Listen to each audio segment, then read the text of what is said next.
So here are all of my encouragements for you all to make terrible decisions, as I am the GM.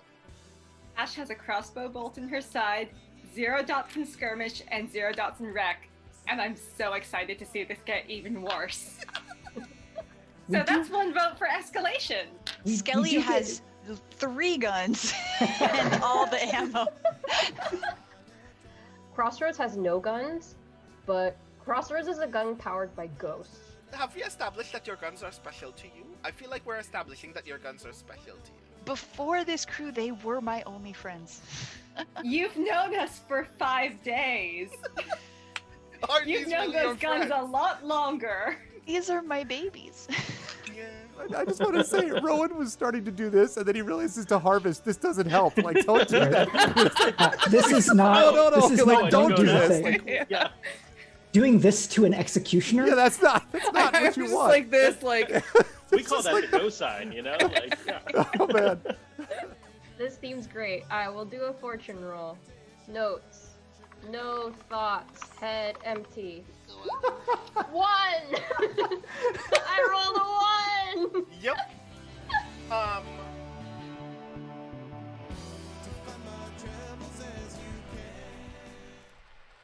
Hello everybody, and welcome to yet another session of our Speculate special event on twitch.tv/ArvanElron, Girl by Moonlight, Fractal Spire.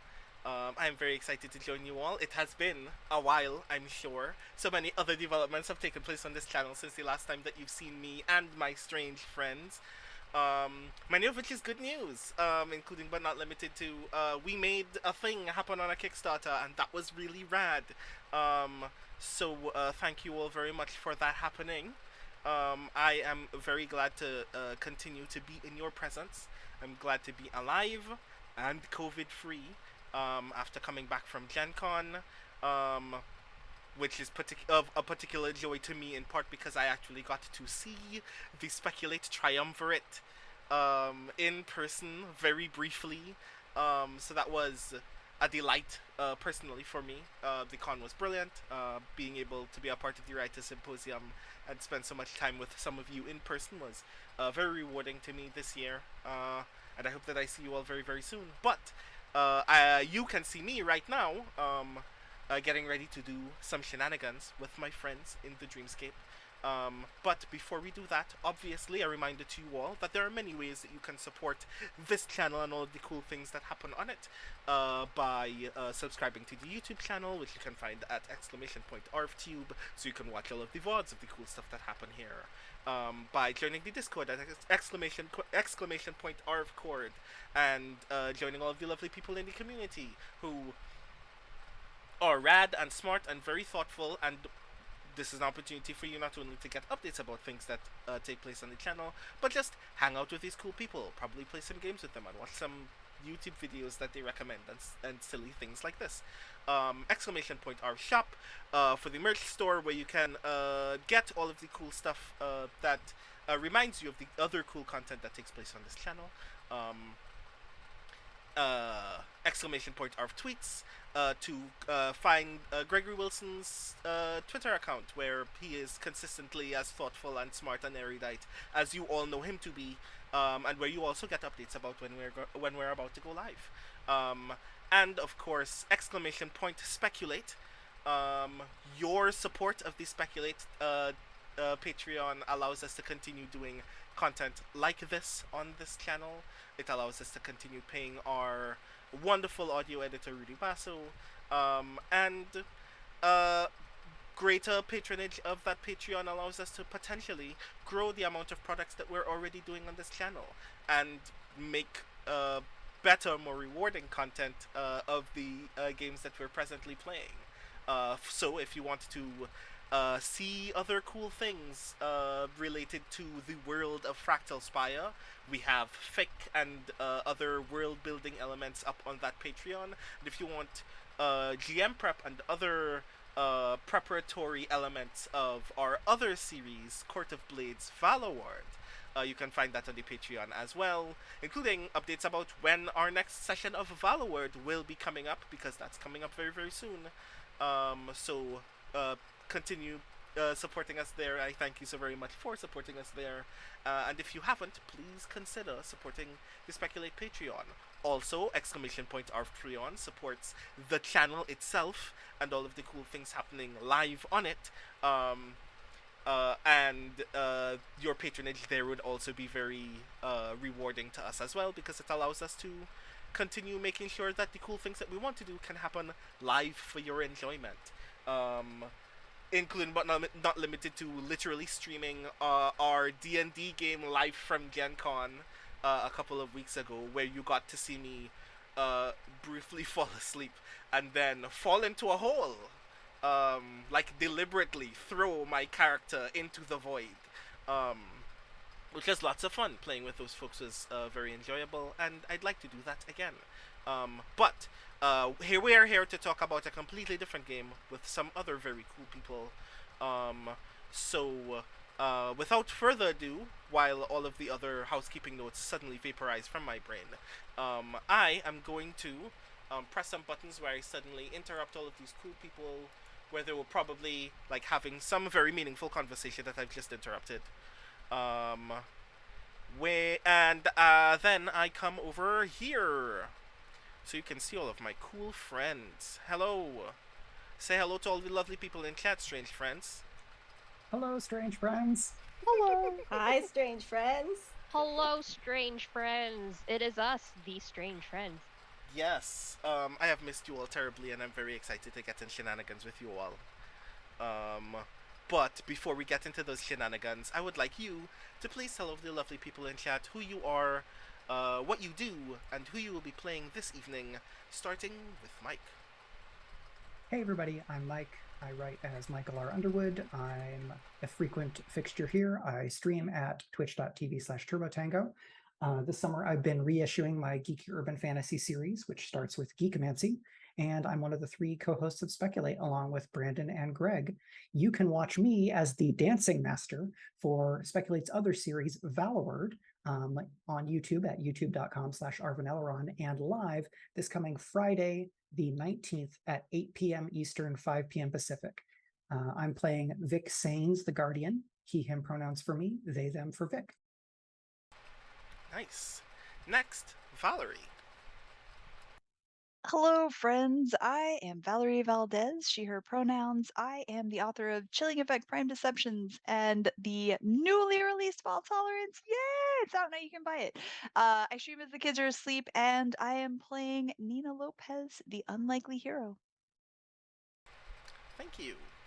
Next, Jeoi. I don't like how my name was emphasized. It promises bad things to come.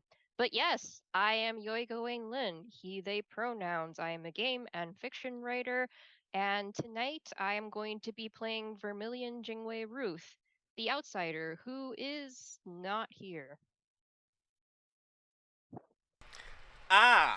We're gonna get to that very shortly, I'm sure. And last but not least, Iori. Happy time zone, friends. Kusano Iori. I'm one of those they, thems. I am playing Cat Holly, the time traveler. She, her pronoun ends for cat for now. You may have noticed that I am modeling a great many Kori-kun in patches today, which are the local equivalent of Icy Hot. They are not paying me to shill for them, but they should be with how much money I spend on these. My muscles have betrayed me. If I fall off camera, it is because my neck has locked up. Noted. I am yet praying for you. I hope that does not happen. At least doesn't happen on camera. I'm sure that would be very troubling to us all. But yes, I hope that you do feel better soon. And as for me, a reminder, I am our humble stage manager this evening, Brandon O'Brien, pronouns he, him, or they, them. I am also part of the Speculate Triumvirate alongside Michael R. Underwood and Gregory A. Wilson. I will be the GM for this game, and I am playing in our other Speculate game, Court of Blades Valorword, as a character that I have yet to determine. but I am very excited to dig more into that as well because we're playing on a Caribbean island where fruits can get you high. So I'm very excited to see what happens there. But yes, I am here to get you all into some trouble. But first, I need to describe all of the trouble that you're already in. So, last time on Fractal Spire, you re-entered the dream in an attempt to save your friend, in scare quotes, Dice Calandrine. No. um, only to discover that he Dice may have been tortured by another agent of the dream, who you all discover is Siobhan from Somnio, who just so happens to also be a teacher at Aylston High. And that is kind of weird, and the dream itself is also kind of weird in a this should feel very hospitable but is also very troubling sense. And then Ruthless emerged without asking if anybody wanted to see Ruthless first, and decided to make a mess of the whole thing, which solved the problem of being attacked in the dream, but creates with it a whole manner of other problems, not least of which being that you have now left the dream and returned to Ruth's apartment. But Ruth isn't here. Ruthless is. And that's not supposed to happen. Also, something else may have escaped the dream as well, and that's going to be noteworthy at some point in the future as well, I'm sure. But for now, you are all presently in Ruth's apartment. Observing the fact that you have an unconscious Siobhan with you, and that all of you can actively see that Ruthless is still here, which is not only a thing that the dream isn't supposed to allow, but is obviously very problematic on its own, because Ruthless has goals of their own. In fact, I should ask, Ruthless, Hi. now that you're here, Yeah. what do you want?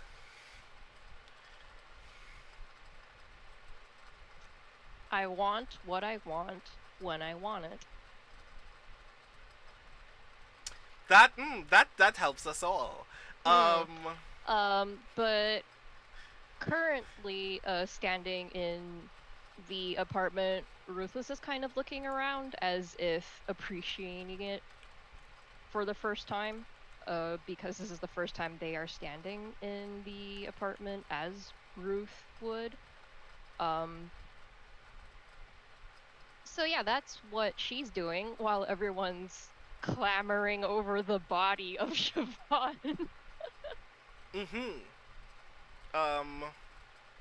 It should be very obvious as well, just as Give an my aside. friend back, you jerk.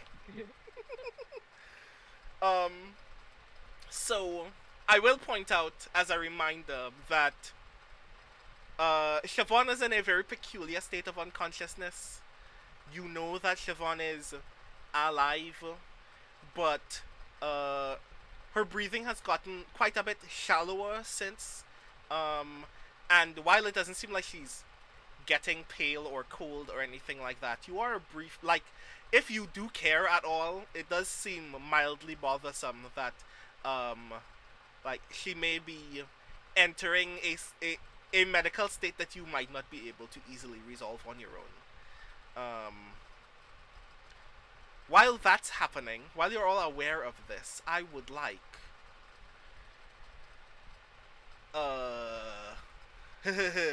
first, I would like Nina to give me your obligation roll now.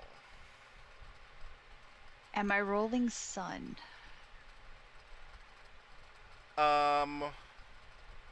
Remind me. All right, I will get. Hold on, I have that page up because I was reading it. to remember. Mm-hmm. If Sun is rolled, your obligation involves scary people or circumstances or is physically taxing. If Moon is rolled, your obligation breaks your heart and drives you to despair. If Stars is rolled, your obligation puts you under social pressure or sets off your anxiety. So is this scary people or circumstances, or is this anxiety?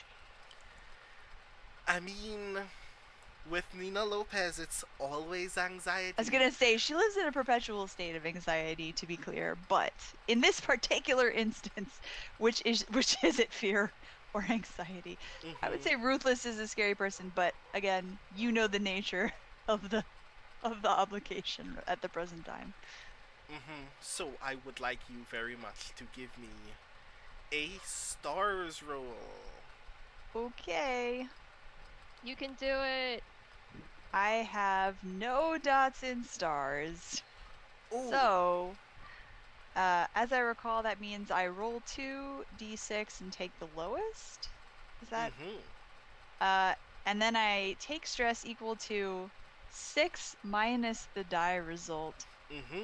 So let's see what happens. Because, what was Nina's stress when we left off? Oh, 0, so that's okay. Nina can handle some stress. Sure. All right. We also clear stress at the end of a mission. So we're all at 0 right now. Cool. Here we go. 2d6 for stress. So that's a 1 and a 5. So Nina takes 5 stress right now. Yeah. Nina is deeply overwhelmed by the entirety of this situation. Nina is basically back against the wall, looking at the various people in the room. And let's see, who is Nina looking at? First, Nina sees Dice Calandrine, who is responsible for her being put in a hole for a long time, in a nightmare. And while she has forgiven him in her heart, the rest of her body is still responding with adrenaline, for good reason. 2, we have a dead body? No, wait, she's still breathing. But for how long? What are we gonna do with this? And 3, where is Ruth? And why is Ruthless in the real world? This is very inappropriate. Porcelain, crystal dolls, Swarovski figures should not exist in our reality. So Nina is now going to have a breakdown. To be the dead body, well, the coma body, is kind of full of glitter. Yeah. So we can't even seek proper medical attention. First of all, where did the glitter come from? Second of all, glitter gets everywhere. You can't clean that stuff up, even with a vacuum. Nina's really going through it. She is very freaking out right now. Which is a lot, because I'm gonna add to that. I'm very sorry. Ruthless. Hi. I'd like you to tell me something, and by tell me something, I'd like you to tell Nina something. What do you feel about Nina's capacity? Do you feel that Nina is a capable person? I think Nina can do what Nina can do. So when I see Nina fall back against, I'm going to say maybe the doors of the wall closet, and go into hyperventilation town. If you are going into hyperventilation town, Nina, I don't know if that is something that you are doing. Ruthless kind of blinks out of the reverie of looking around Ruth's room and says, "This is Ruth's apartment. None of you have been here. Dice, if you will take the body to the couch, I presume you know what that is, I will make Nina tea."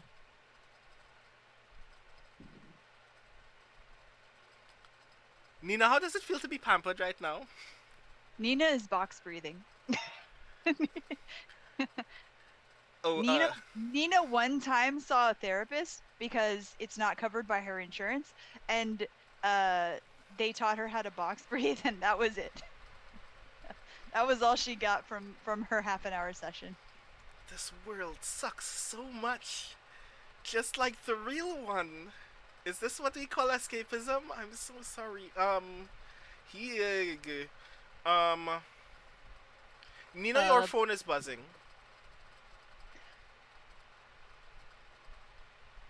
What time is it? She takes out. I don't know what time is it. When did we get back? I think we left at like 3 a.m. I think, or something. Some really horrifying hour. Yeah. Is it 6 a.m. now? It's like 4:30 Okay. in the morning. So that's just when her alarm goes off. It's her alarm, unless someone's calling her. Give me a 1 die fortune roll. Okay.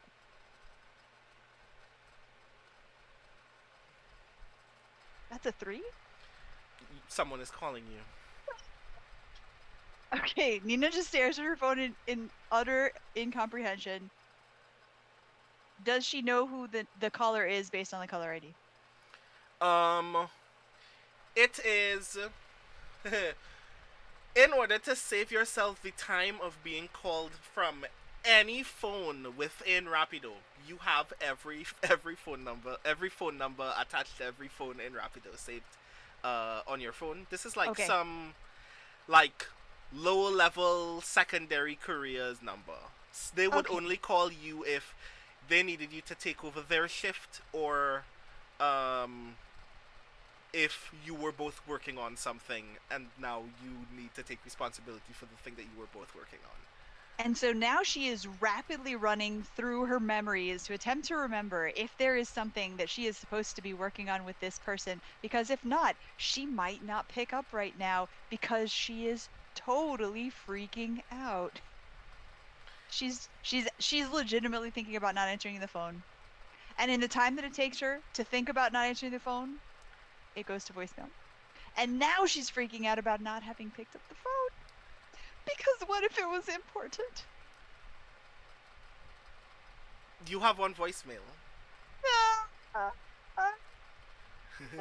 She listens to the voicemail. The voicemail starts with 8 to 11 seconds of what sounds like a truck being stuck on the highway.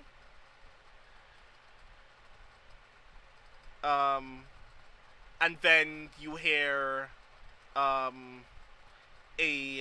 deep feminine voice go, "You have to be kidding me, right? Pick up the phone, please." Click. Oh. They do not immediately call you back. She looks around the apartment. What is everybody else doing? And then she okay.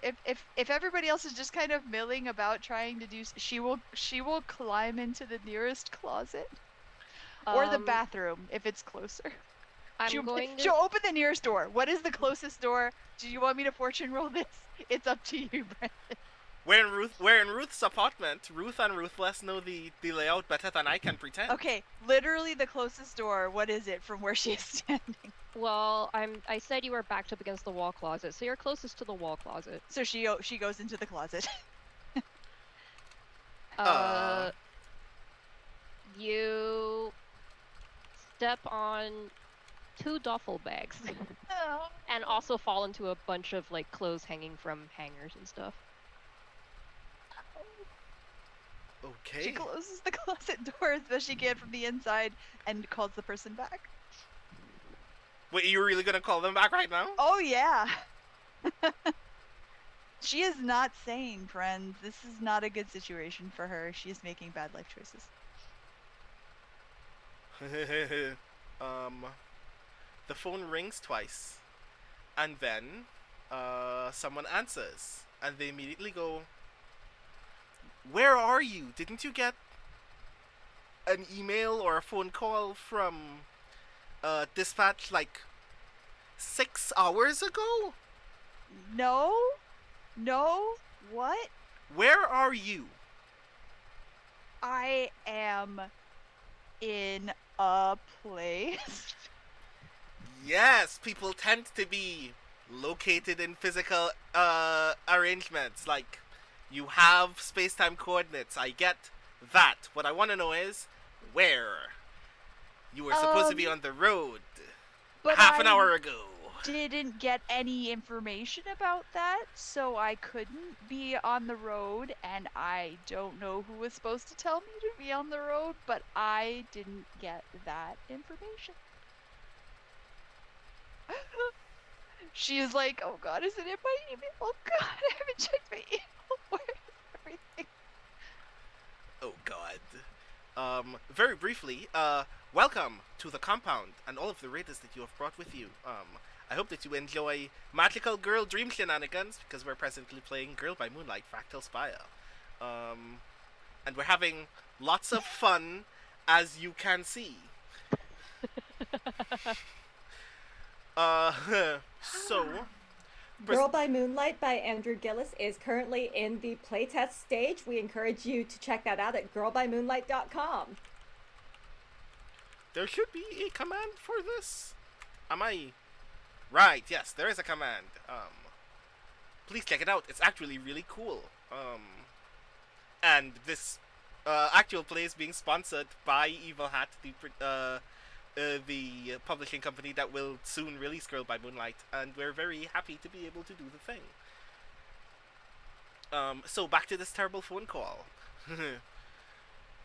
So the person on the other end says, I'm going to assume that you are telling me the truth when you say that you didn't get anything from dispatch at all.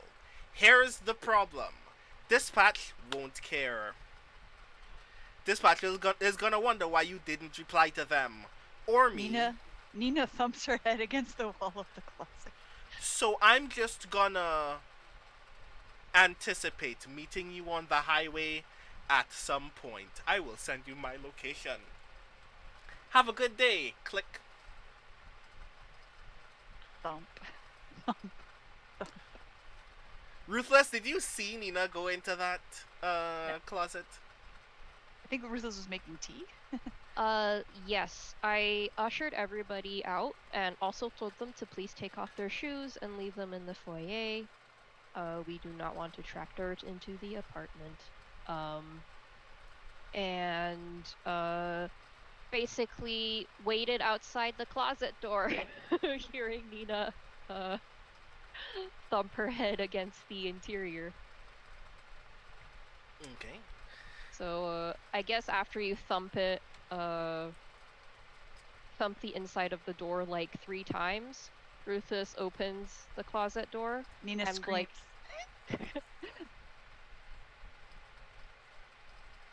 I think you need tea now. What kind of tea is it? Probably something not caffeinated.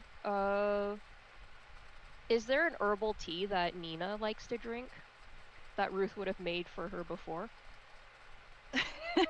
I feel like Nina is a caffeination person, so it probably it would just be whatever Ruthless thought was appropriate for the situation. Okay. What's the usual tea that you have with Ruth? Probably like a mate chai. I was thinking the same. Okay. Yeah, Ruthless looks down at Nina and says, I think you need a tea. Mate chai, correct? I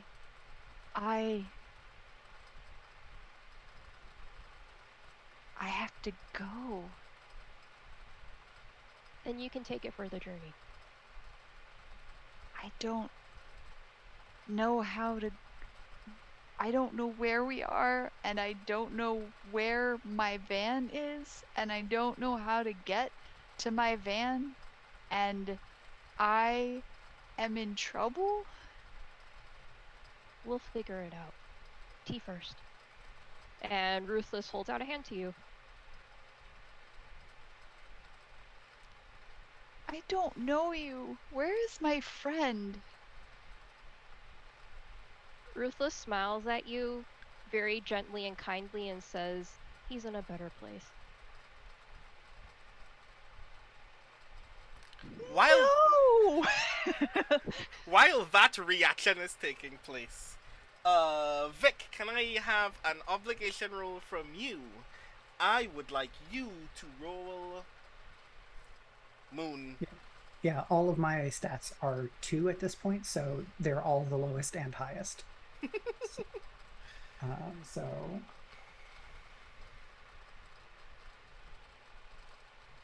I'm going to roll 2d6, but because I have 2, I'm going to roll 2d6 and I'm going to keep the higher. So I got a 2 and a 3, so I keep the 3. 6 minus 3 is 3, which is not quite so bad. Not quite so bad. So,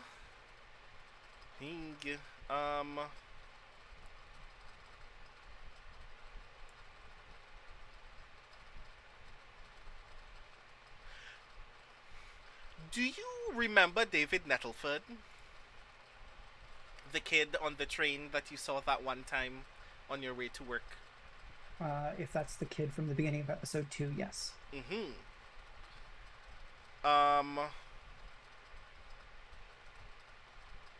David, is David in any of your classes? I can't remember if we qualified that. I think I don't recall. Yes, actually. Yes, they are. He is in one of your classes. Yes, there was a different student who is not in Vic's classes, so I was getting confused. Yes, so was I.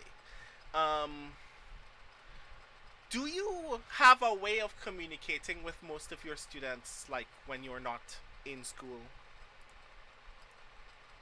I think there is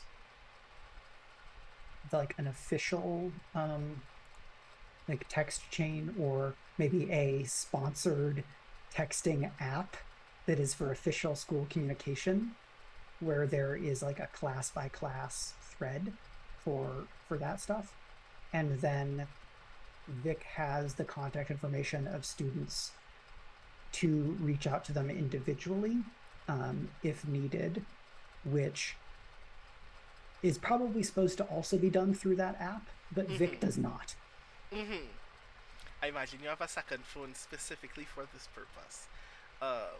Right. There's work phone, Revolution phone, and before too long there may also be a Dream Knights phone, which is at least one too many phones. Yeah, it's just a little bit. Either that or they're gonna hot swaps. They're gonna get good at hot swapping Sims. So it is actually very early at this point in time. Yeah. But chances are, especially if you're traveling, particularly out of the range of the Tri-Cities to get to Aylston High, you would have to get up around this time of the day if you wanted to get dressed and eat and not miss the train, without like having to freak out in one flurry of half an hour frustration. So you kind of understand it when you realize that you have gotten a ping on your phone that is the specific message chime of that school-specific messaging app. Do you check your phone? Yeah, I think while the Nina stuff has been happening, Vic went with Dice and has been trying to get some kind of response from Janet, and like talking back and forth with Dice that we can flash back to as necessary, and kind of gets the ping and looks at the notification real quick, just to gauge what level of urgency it is. It is an image share of a school letterhead document that David puts in his classroom chat, with the caption, "WTF is this?" ? Exclamation point question mark. I would like you to roll to see something about the document. Okay. I can do perceive or analyze are both 1 at this point. Analyze would be best given the circumstances that will follow. That makes sense. You can also I can also treat what will follow as a consequence that you are attempting to resist. Namely, being able to see what's on the document before it becomes deleted. Okay. I can give you the resistance or that analyze. Both of them fit thematically for me. So, mechanically, I'm more likely to roll higher as a resistance because I will roll 2 dice regardless. Mm-hmm. But going to resistance means likely taking stress. Indeed. What is the is there a mechanical disadvantage to rolling as an action other than the fact that I have fewer dice? I don't understand why this should be both an action roll or a resistance roll. Right, yes, you are correct. This is definitely If you want to say as a fiat consequence, it disappears before you can notice it, but this is something you can resist, then I'm happy to go with that. I mean, right, it is going to delete very quickly, but I do think actually, now that you clarified that for me, it is definitely an action because there is an attached consequence that you will have to deal with anyway because of your 3. Sure. Okay, yeah, then I will roll analyze. Mm-hmm. Your position is risky. Your effect is standard. Okay. And I'm going to roll 1d6 because that's how many I have in analyze. Mm-hmm. I don't think, after having taken some stress, I want to put other resources into this just yet. But I rolled a 3. Right. You see it. You see that it's an official Ayleston High School letterhead. You see that it's been signed from the principal. It is deleted. You get the impression by the amount of lines on the document that it was a reprimand of some sort, but you didn't get to see what it was by the time it was gone. And then you get another ping immediately from the same app, and the notifications bar on your phone lets you know that it is from JAHS admin. All right, I'll take a look at that one. If a student of mine is getting disciplined, there's a good chance that I'm going to get copied on it, right? I mean, yes, there's an equally high chance, as this message eventually confirms, that administration has given you the responsibility of ensuring that when you get on the premises, that Mr. Nettleford is in fact reprimanded at your earliest convenience before end of school day. It doesn't ask. It doesn't come with a complimentary close. It just tells you deal with it, and then that's the whole message. Okay, so it doesn't say what I'm doing, like what specifically I'm supposed to do and why. Nope. Okay. You get the impression by the tone of the message that admin expected you to know why.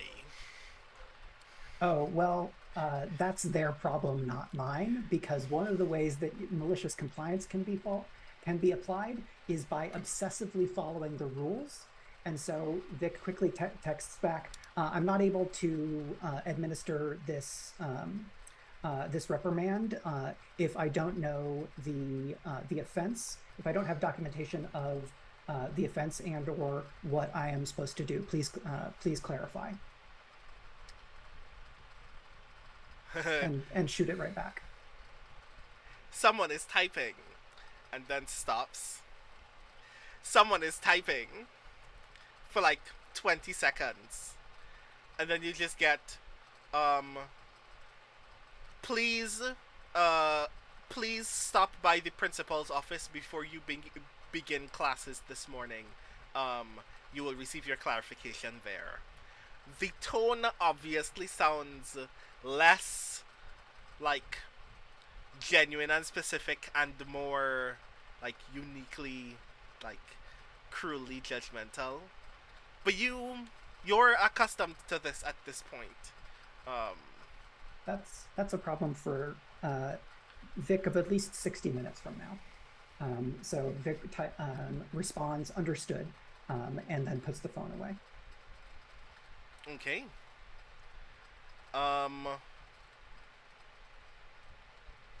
Cat. And then... Wait, no, continue. I would like... There's a zillion things I would want to be doing, but I'm happy to kind of jump around the scene at you, like, because Vic has like things to tell people, things to ask people, and stuff like that. But I don't want to break the flow if it's not the right time. No, there. You said you just reminded me that there is a thing that I want to happen for you. Before I get to that, I just want to ask Kat very briefly, what attribute do you have the least dots in?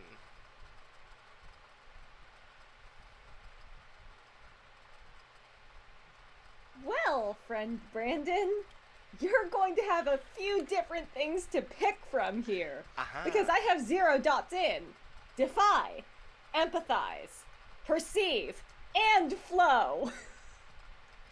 I see. That means there is a no dot ability in all 3 categories, and you can take your pick to ruin Kat's day.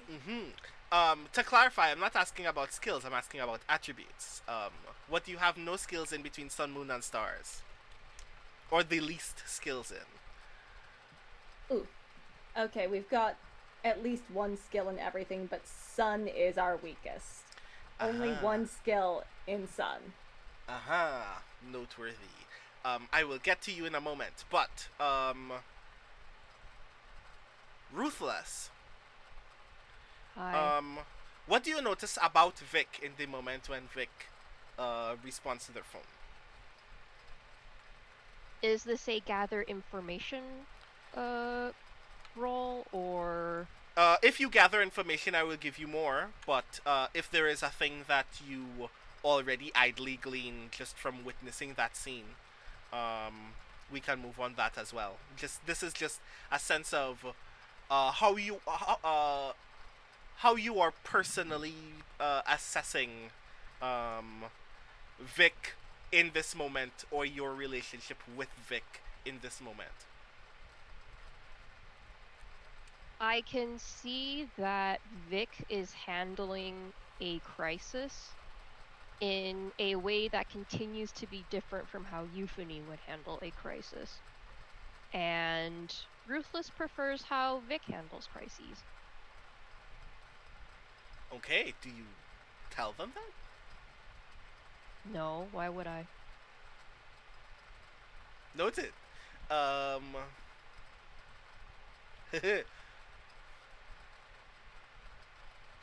Okay, I'll keep that well in mind.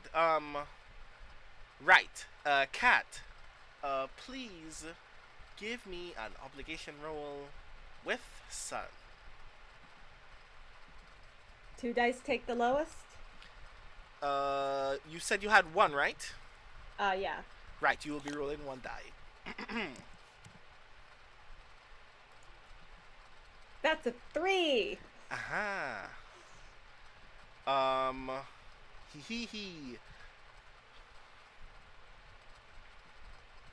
To qualify this in this moment, as we transition from the apartment to other places and other times, I would like you to tell me, Kat, in this apartment, what looks like either the messiest or the most unwieldy thing in this apartment. Ruthless, you're also allowed to qualify this because you do live here, but Kat, what stands out to you in this moment as a big mess?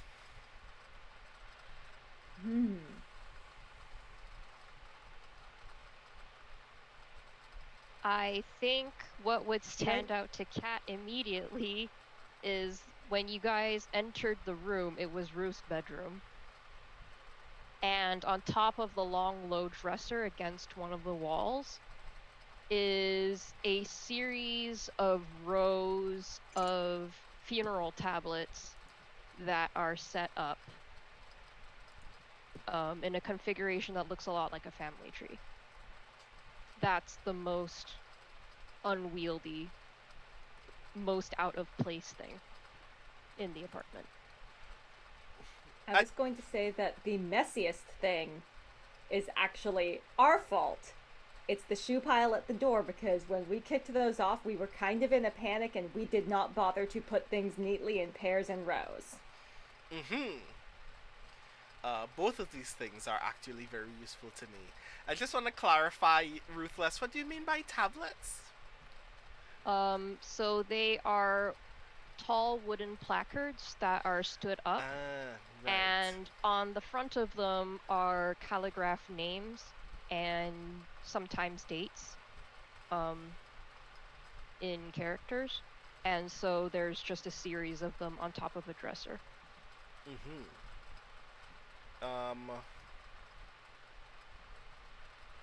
Kat, you notice both of these things. Which gets your attention first? The shoes. She's been here before. She's seen the tablets before. Wait, no, she hasn't. No one knows where Ruth lived. Yeah, you. Sorry, yeah. continue the error. Okay, cool. So you notice the shoes. And I'm going to use those shoes to just kind of idly cut forward in time to roughly around 4 p.m. later today at Somnio.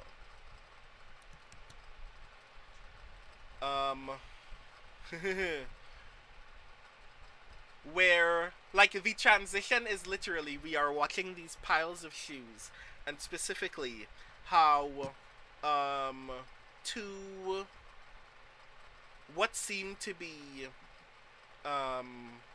like very fancy dress shoes that seem that they haven't been worn in a while, that are resting very neatly next to this pile. So they're obviously either they're Ruth's or they've been in this apartment before, whether Ruth wears them or not. The camera just settles on those shoes and then just kind of fades idly as we watch a similar pair of shoes on a rain slick, very wet street that we later realize as we continue to pan out is the street literally outside Somnio. Where you notice Emily, your fellow main operator of Somnio, having an argument with someone in a limousine who has thrown their expensive black gator dress shoes out into the rain. Emily seems very intensely either annoyed or saddened, and you get the impression that someone is shouting, but you can't tell who, because you can't really hear what they're saying from where you are inside the store. What time is it? It's like 4 in the afternoon. No one's supposed to be So here they're not unless even they're open yet. Yeah, unless they're dropping something off, making some like business level transaction, or here to help you set up for the evening. They're not supposed to be here.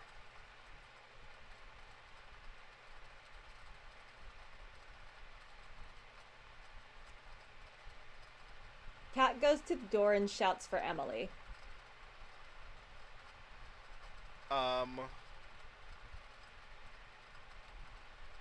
Give me a perceive roll. Oh, the thing I don't have any dots in. Ah, yes, lovely. Your position is desperate and your effect is standard. 5 and a 1. Ah, ooh, cool. You don't notice the thing. So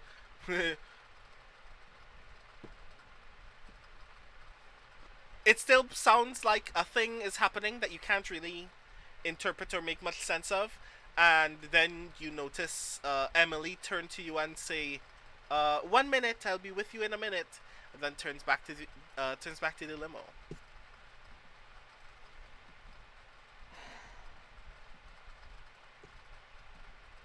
Can I ask a question? Mm-hmm.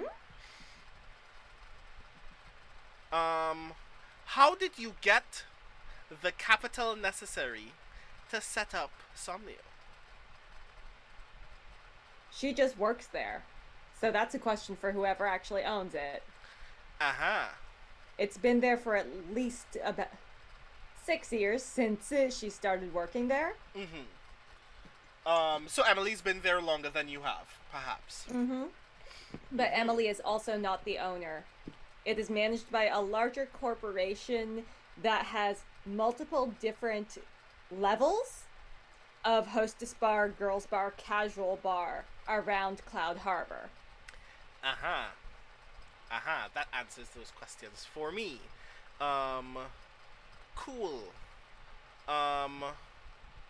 Emily and the person in the limousine talk again for another minute. You see another pair of very expensive shoes fly out the window.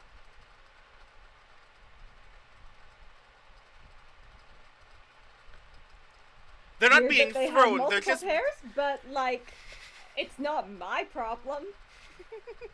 they're not being thrown so much as just like being tossed out. Kat has And worked in this industry for several years. People with money are weird. She's learned this. She's sort of stopped giving shits about trying to work out their motives. mm-hmm.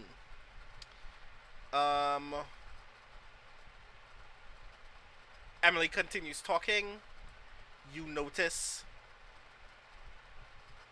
Emily shift a bit as if reaching into like one of her pockets for something, but you don't know what because that's facing the limo.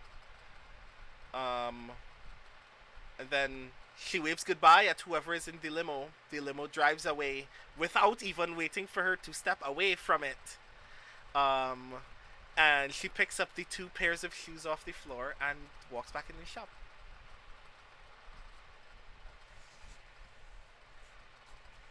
Emily, Shuhan was on the phone about the order you put in the other day, and I couldn't answer them because you put the order in. Can you call them back? They hung up while I was waiting for you. Oh, right. I will get on that as soon as possible. Thank you for letting me know. Let me just I just need to like, you can tell that Emily is very flustered and she just kind of walks away from you towards the lounge in the back,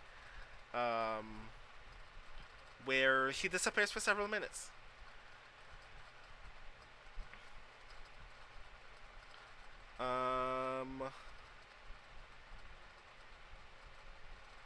Give me a 1 die fortune roll. Oh no.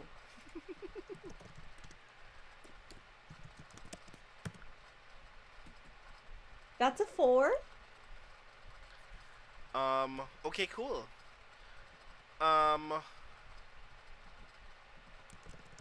You hear a vehicle speeding down this street again, as if coming from the opposite direction that this the limo previously left from. That's not particularly rare, and therefore it's not my problem. Okay. There is always some dick face revving his engine outside. Cool. Give me another fortune roll. This time it's 2 dice. Are we taking the lower? No, both of these are valuable. Right. That's a 1 and a 3, folks. Where are you standing? Behind the counter, wiping down.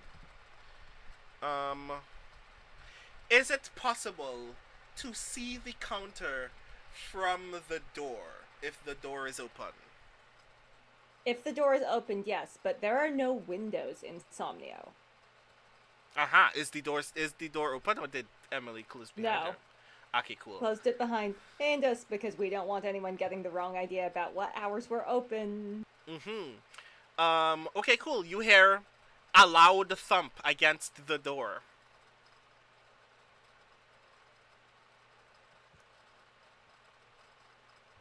We're not going to be open for another 2 hours. Cat goes and locks the door. Duly noted. Sometime later that evening,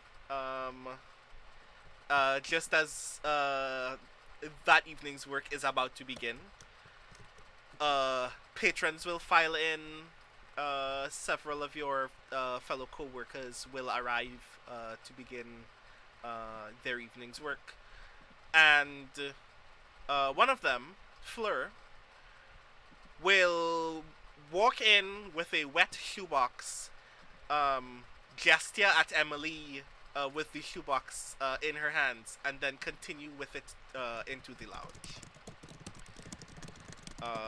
You won't find out until long after you have finished your shift and gone back home that night, that shoebox has 2.5 feet of rusted chain in it, and a postcard that like a Las Vegas postcard that on the other end just has in large purple Sharpie, make sure they know as soon as possible. You have no idea what any of those things mean, and you're home now, so the only way that you can find out is to have to message or call Emily.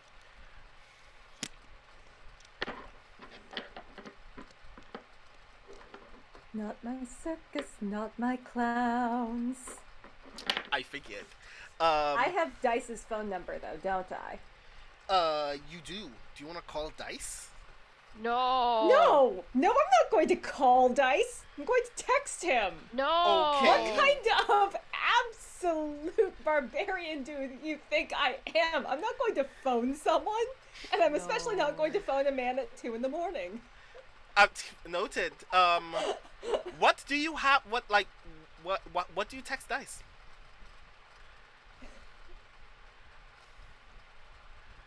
Jeoi, I'm so sorry. No, you're not. Kat does start this conversation by writing, "Hey, you up?" And it's just the letter U. She does not spell the word. First message, ...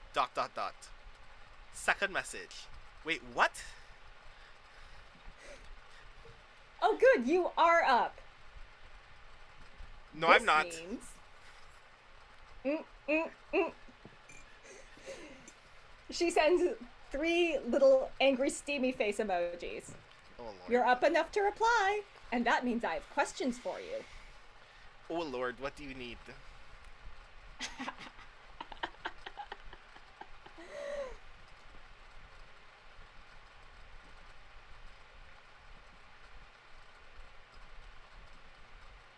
How did Janet get you? Sorry, how did Siobhan... Wait, no. Yes, Janet. Wait, fuck. You Too know... many names. You know her as Siobhan. Yes. How did Siobhan take you into the dream?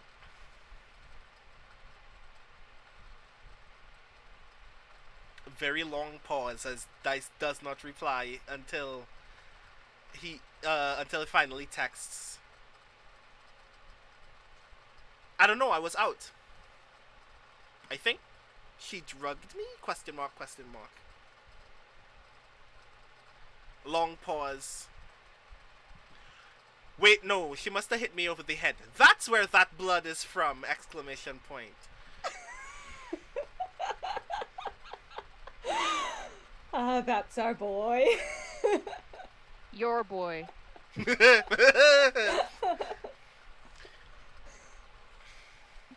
Why do you ask? Well, obviously, I do have some investment in making sure it doesn't happen again. Which it kind of seems like it might. Just, As in, to do you me? have a plan? Do you have a plan? No punctuation marks.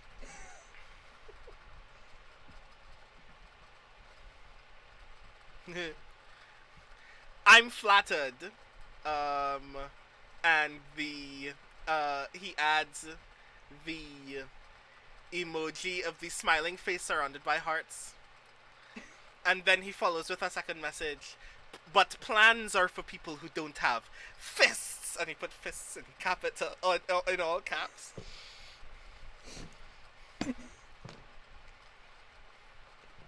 Cat sends back the emoji of the cat doing the Edward Munch scream. Nice. And then he replies, for real though, I think I should be fine. I really feel like we should be just, putting you in a safe house right now. Not that I have a safe house, but you get my point. Noted. I can lay low if you need me to. I have some folks I can stay by. I don't need you to. You need you to.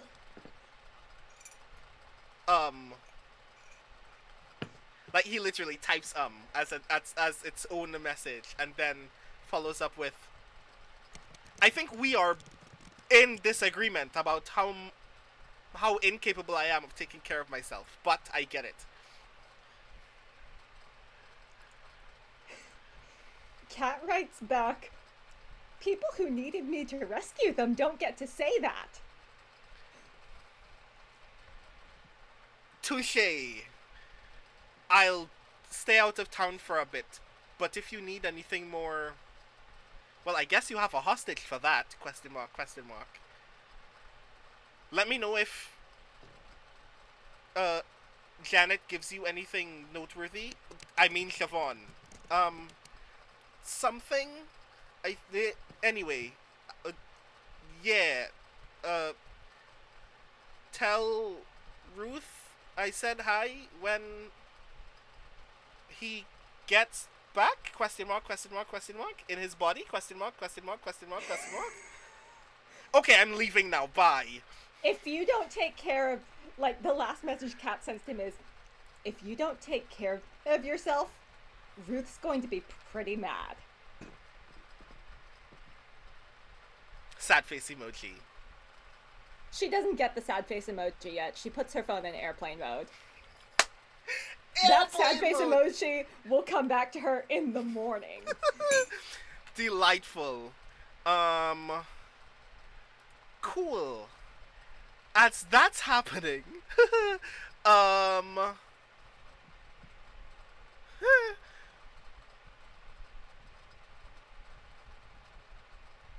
Ruth, not Ruthless, Ruth, are you conscious where you are right now? No. Wow, then that means that Ruthless is totally in control of what happens next. Yeah. That's gonna be delightful. Ruthless. Hi. I am going to... Okay, so... First question. What is the attribute that you have the lowest dots in at this moment? At this moment, that would be Moon. Moon. Valerie, if you still have the thing up, I would like you to remind me what The moon consequence obligation... is heartbreak and despair. Aha. And to as a reminder, Ruth is not awake yet. No. Ah, cool. This is going to be interesting. Ruthless, do you go to work? I imagine everybody in the group was really insistent on me not going to work. Is Ruthless correct in that assessment? Everyone else? Yes. I think last session Kat's last words were, "Rip had work tomorrow." So yeah. Okay, cool. I would like you to give me your obligation roll with Moon. Alright, so I have the 1 dot in Moon, so that is 1 dice to roll.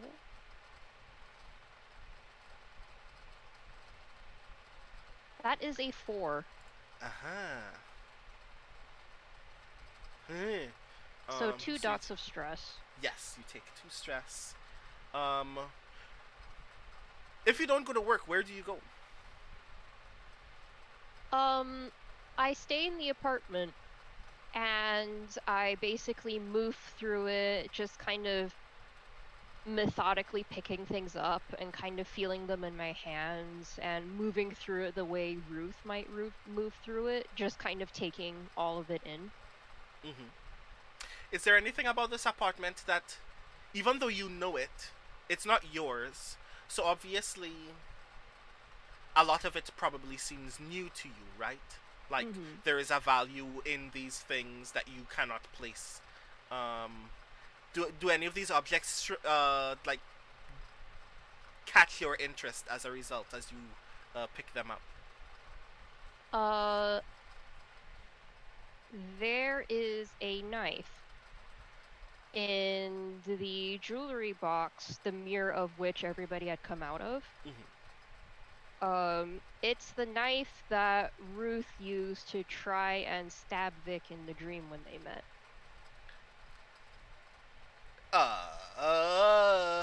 Did you succeed in stabbing Vic? Well, Vic became Deed, and then Deed beat the ever-living crap out of Ruth because Ruth doesn't know when to stop. Okay. Nice, fair. Why do you still have the knife? Why does Ruth still have the knife? Ruth has the knife because Ruth has had it since before meeting Vic. And the so Dream it's Knights. just their property. What does Ruthless think about the knife as Ruthless is holding it in this moment? What's the first thought that comes to mind? Ruthless thinks that Ruth is too sentimental.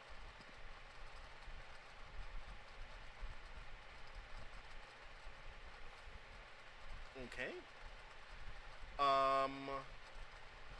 The apartment's landline phone rings.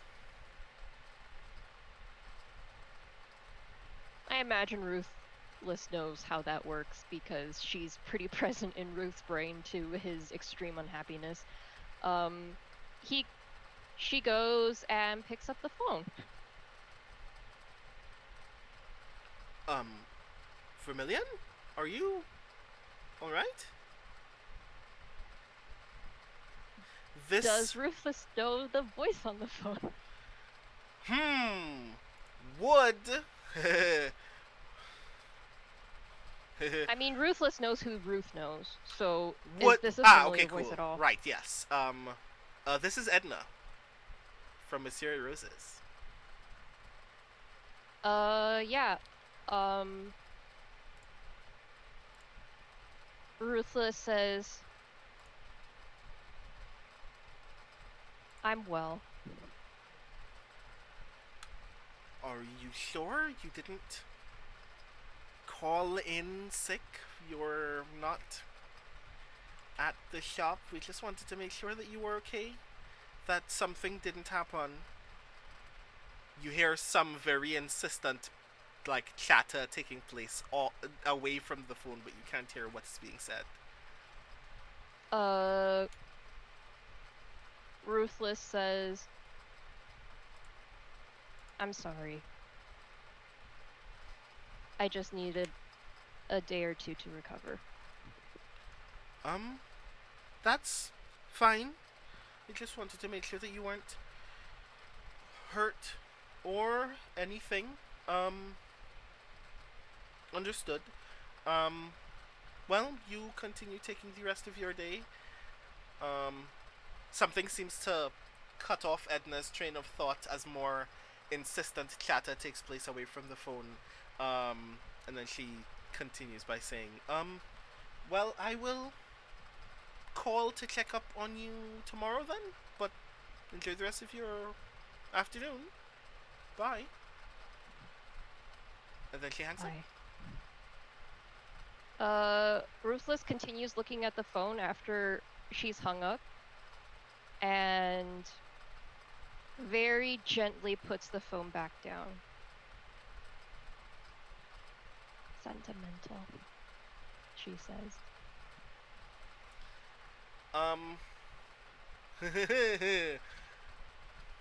At what time does everyone else decide to re-emerge at Ruth's apartment?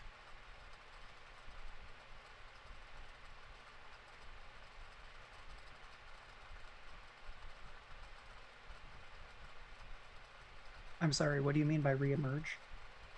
At this point, a day has passed. Ruthless is still ruthless.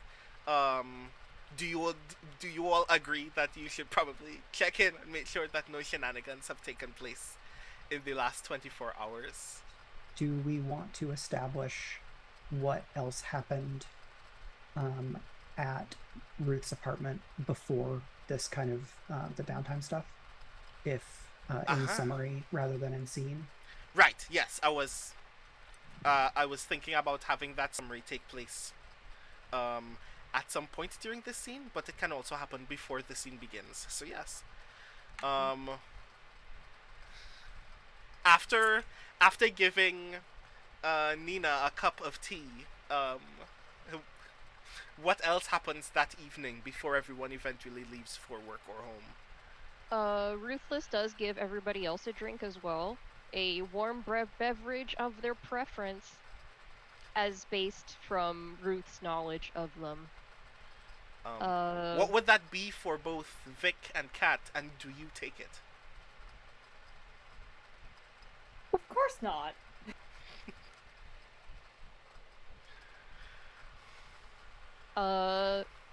Dice gets one too. It is a lemon black tea. Thank you. Who are you again? I mean, like, what? Like, okay, that sounded rude. Like, you know what? None of my business. Oh my god, Dice, you can't just ask someone why they're made of crystal. But I don't know a lot of things. Full stop. But I know how the dream works. For the most part, you're not supposed to take the dream out of the dream. This is dream things happening here. And seems to be sentient and seems to know all of you.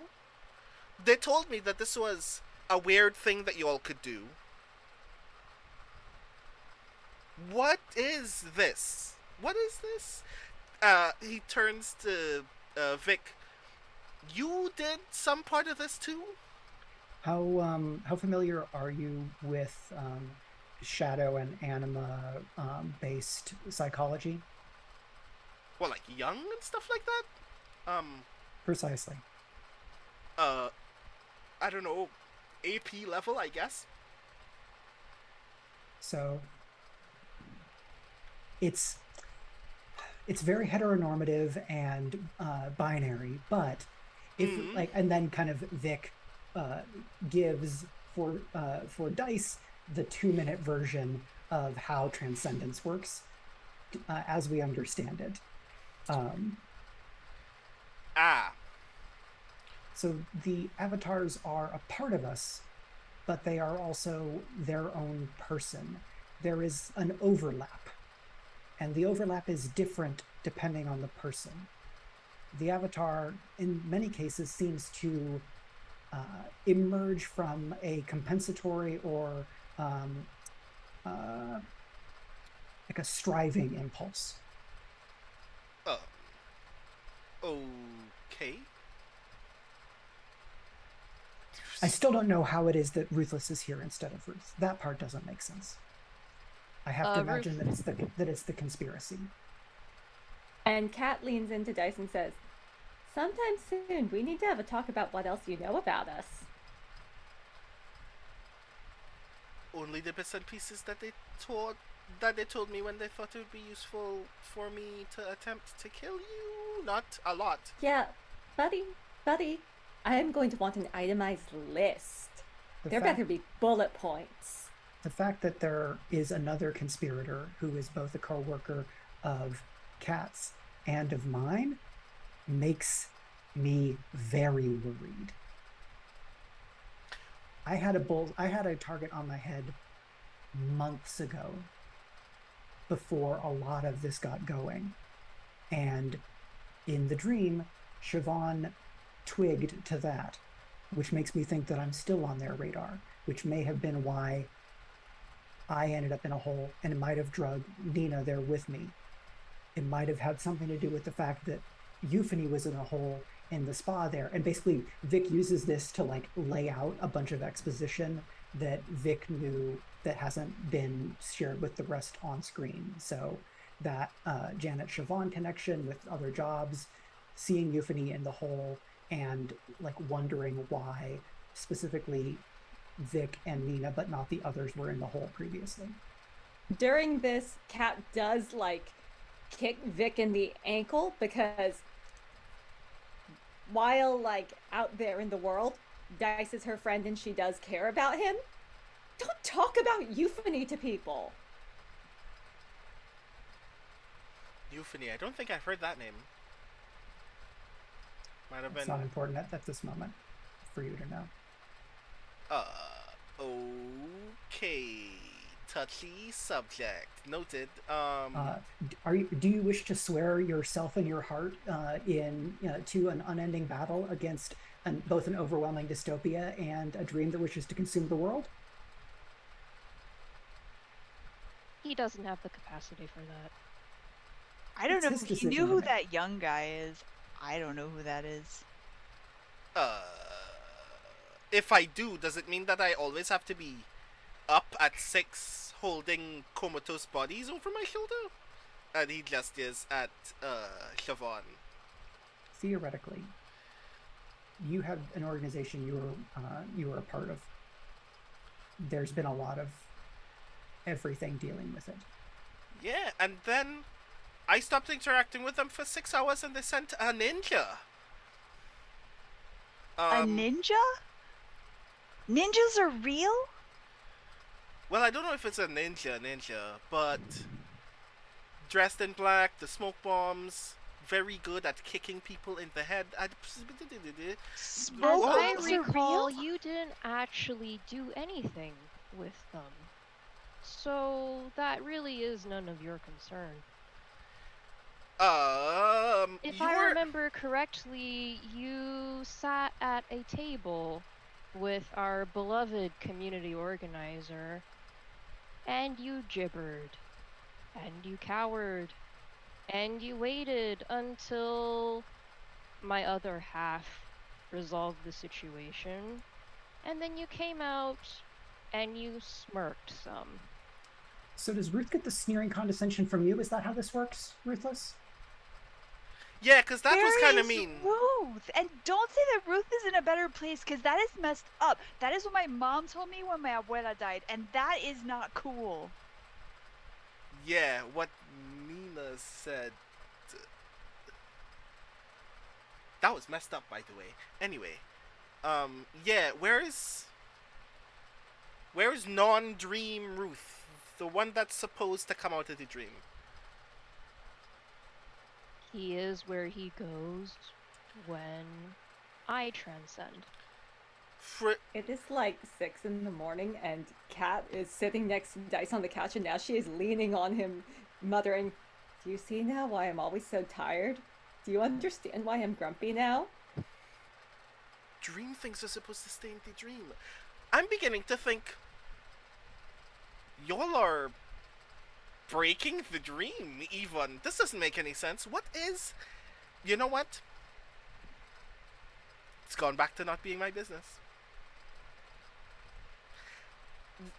He turns to Ruthless and goes, I don't know if you're the part of Ruth that is so mean to me.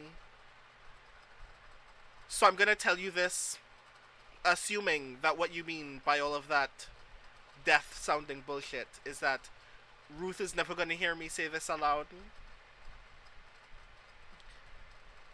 If you hurt Ruth, I will turn you into dust. I already have, and I look forward to it. What did you say? Dice actually steps forward. Nina inserts herself. It's like, you! Shut up! You used to beat Ruth up for fun! Go away! Go sit down!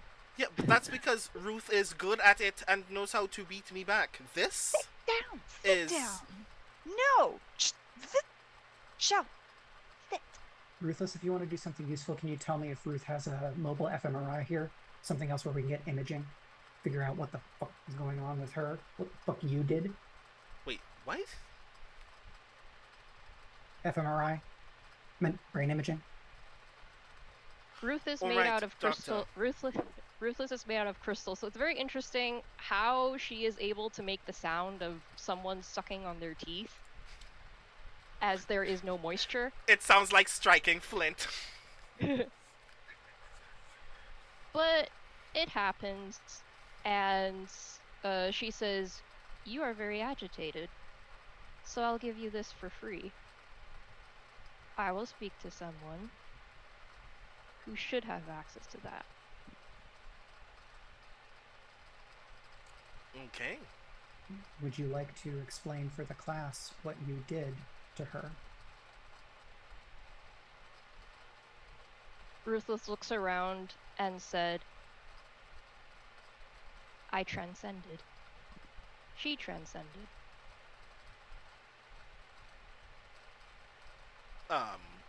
Wait. How often do you transcendent people end up in comas in your experience? How many times has Ruthless appeared in both seasons? I would like to think that, after discovering transcendence in season 1, you may have transcended quite a bit. Mostly out of, like, similar frustrations about getting the job done as in that last session. Okay. Do you have a ballpark number? About 5 to 6 times. Okay. Ruthless says 6. Every single time you've done this to to someone. Every single time Ruthless has transcended, Ruth has essentially gone into like a coma state in the back of their shared consciousness. That's what she means. Aha, noted. Okay, so either you're transcending a lot when I'm not around, or you and I may be talking about different things. You transcended her. You made her transcend. Pointing at Siobhan. Yes. I did to her what I do to Ruth when I need to be here. That's I got her out of the different. way. Unless Siobhan is a tertiary entity inside Ruth's mental gestalt, you did something different. And you have to understand that. I got her out of the way I get Ruth out of my way. Ruth is able to come back because Ruth is strong enough to. If Siobhan is strong enough to come back, then she will. If she isn't, then she won't. What? has messed up. You're gonna have to give Ruth back. I mean it. She's Just gonna... speaking very plainly, please leave and let Ruth come back. This is where I ask the GM, because I don't know how Ruthless got here, other than it was the effect of a poison promise. Can I even do that? How would I even do that? Ruth can, but Ruth would need to be awake. Because I'm assuming that in Transcending previously, Ruthless has run out the Transcendence track before. And that has caused Ruth to come back. Mm-hmm. And maybe she has ceded control willingly before. Mm-hmm. And he was conscious by holding on so he could come back. But we also know from flashing forward that she's still here. So she regards everyone, and kind of her gaze goes unfocused for a little bit. And then she says, Ruth is indisposed right now.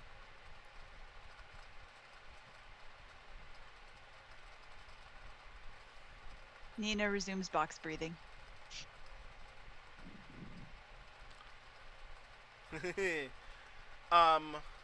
So, if it works for everyone else, we kind of fade from that moment at that night in the apartment to the following evening, as you all have returned.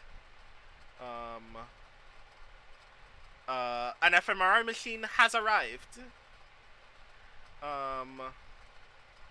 And you all are present with any other questions that you may potentially have about this or anything else, as well as any downtime actions that you'd like to perform while all present.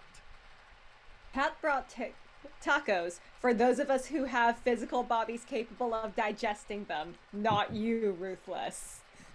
Oh Ruthless my is fine with gosh! that. Taco in an invisible body.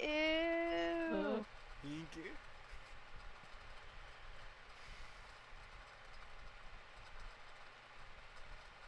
Yeah, I think my downtimes for Vic are not in the group stuff. So I'm happy to wait on those. Cool. I should ask then, first, does that mean that you are not here? No. I don't think it means that I'm not here. Okay, cool. Yeah, Vic can still be here. Because then the follow-up question is, do you want to use that fMRI machine then? I think knowing how to read an fMRI machine is even a stretch for tragic genius Vic. Fair enough.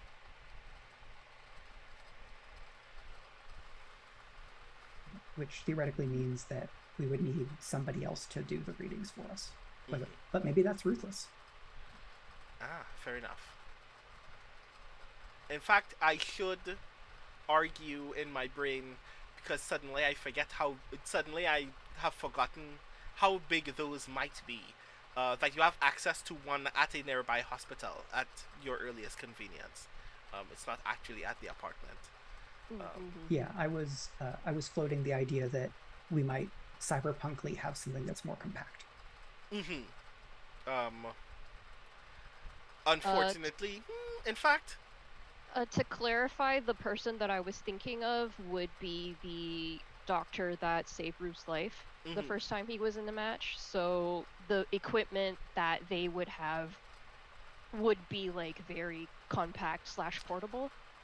Because okay, cool. They're constantly, like, basically they and Ruth kind of tag team medical duty during armed matches to try and reduce the death rate in underground fighting. So I was thinking something compact that could be set up. Like, maybe it wouldn't have the entire capacity of like a full, like, anchored down fMRI, but it would like be able to have the basics. Like the basic scanning functions. Cool. Yeah, that still works for me. I mean, anything happens in Cloud Harbor. Um. So, does anyone want to take any actions at this point, including any downtime actions? So if we're all in the same location, I think that Nina's downtime action is basically going to be make a connection. So just probably with Kat, if Kat is present. And I don't know exactly what we're gonna do. Dishes, something, but we're maybe even just talking about how we're both really freaked out by all of this. I mean, the first thing to do then, as a result, is to ask the question. Ask a question that only Ruth can answer, which is, what is the state of this apartment in general? Is it messy? No, it's super, super neat. It's really tidy. It's very clean, like an almost regulations or military level of neat. If anybody in the party is maybe Vic, because fashion, right? I don't know how much of that leaks over into interior decoration. Maybe Kat, because hostessing. But you might notice that the feng shui of the apartment, barring like physical impossibilities, is all correct. The floors are either wooden or tile. The walls are either like a very soft neutral cream or exposed red brick. The overall vibe, aesthetic-wise, is like very apothecary cottage kind of thing. Okay, cool. Yeah, maybe we just eat our tacos together. Okay. It's mealtime. So, I think that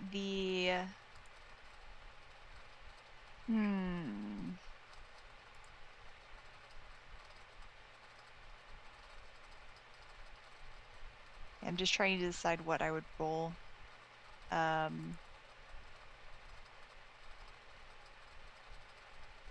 It's gonna either be empathize or express, I think. okay. So, are y'all just gonna eat in silence? No, I think this is gonna be a chatty meal where we're talking about our feelings about this entire situation. That's why I'm thinking like express or confess maybe. Because it's basically, I think, maybe gonna be either unless Kat wants to say stuff, in which case then it's gonna be empathize. So either Nina is going to talk about how she's freaking out about this whole situation and she's worried Ruth is never going to come back, or she's going to be like, Kat, are you okay? How are you holding up? Okay, so I guess in a sense, to get a better idea of how this scene is going to go, you should then ask Kat the intimacy question. Do you share this moment or set boundaries? It's Nina. Kat's going to share. Okay. Before I make you roll, then I do want to like get some sense of what the conversation entails, just briefly, if in summary. Yeah, I feel like it's either one of those two. So, whatever Kat seems like they're up for. Fuck this situation. Fuck literally all the details of this situation. This is bullshit. So this is an empathize roll.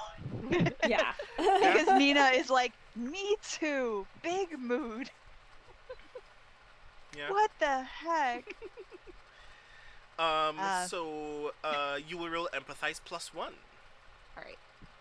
Here we go. So it's a 2d6 roll. There's a 5 and a 6. Nice. Extreme empathy activated.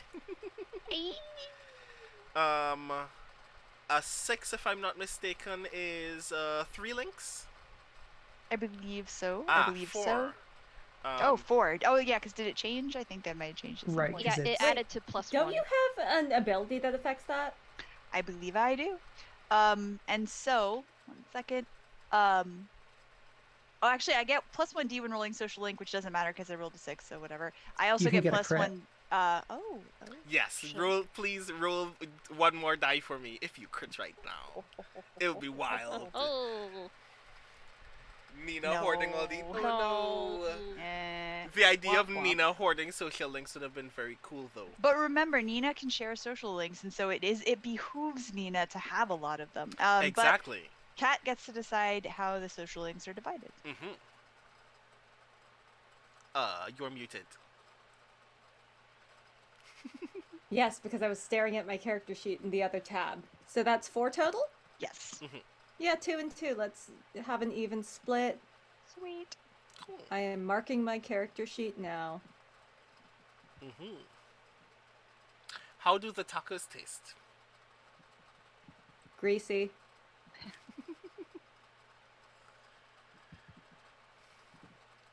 Nina's like, it's food. Somewhere Ruth has a shiver of emotion.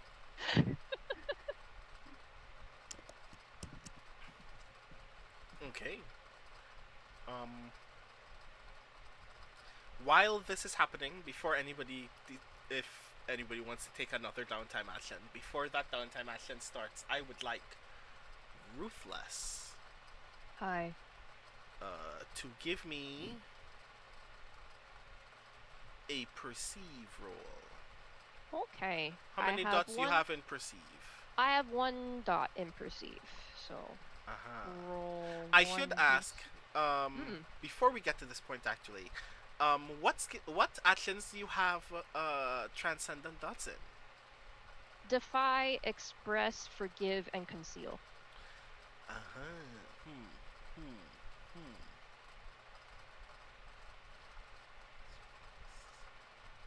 Do I roll that 1 die? Right, yes, For perceive. you're rolling the perceived die. Your position is your position can't be risky. Your position is controlled. And your effect is limited. Controlled, limited. That is a 2. Aha! You sense something vaguely off about your surroundings, but you can't tell what. Off as in off about my about Ruth's apartment. Not about the apartment, but suffice it to say that while in the dream, you're capable of vaguely discerning when the dream is behaving in manipulative ways, and you feel some sense of that from a very great distance. Okay. Is this while everybody is back at the apartment? Yeah, like you weren't noticing it before, and then sometime after Kat and Nina started talking, you just noticed something off. The vibes were not good anymore. While you're having that feeling, does anyone else want to take a downtime action?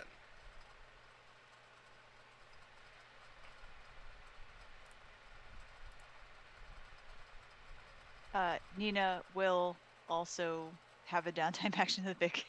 Nina is doing a lot. Nina is attempting to relax. And also just figure out what on earth is going on. And so, same kind of deal. It's either going to be like an express, a confess, or an empathize. And so, whatever Mike feels like doing. I think it's a rerun, but I think empathize is probably the thing that works the most, because empathize would probably be able to actually make a connection with Vic when they're in like, here is a wall of problems that I have to solve mode. Yeah. So it's like, are you okay, Vic? Because I'm really not okay. No, this is an escalation across several types. and that's really disconcerting because it's not like the real world is also, the waking world is also, not trying to grind us to dust right now. And like, I think in the back and forth, the human connection reminds Vic to like pull out their phone and do the, oh, here's a thing I saw that's funny, like the little bit of just here's people being humans that Vic was able to like glean, or maybe instead it's they're scrolling together because Vic has not put the time into doing so. Yeah. And just that, heads together watching the scroll. right. And I was like, oh, and here's this other rogue historian I found. I swear to you, it's not me. And it's like, it's not Vic. So yeah, that is Vic sharing in the moment. So because Vic shared, you roll +1d for this roll as well. This time I will roll all 3 of my dice at the same time instead of forgetting one. So here we go.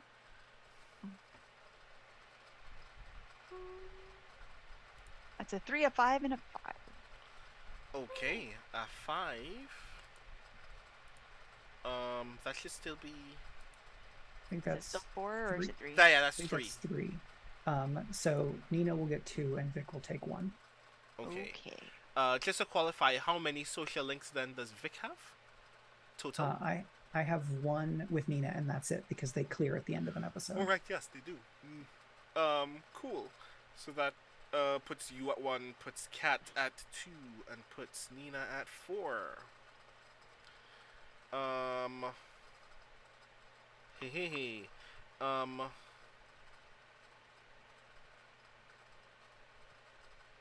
Just to be sure, are there any downtime actions that anyone wants to take after leaving the apartment?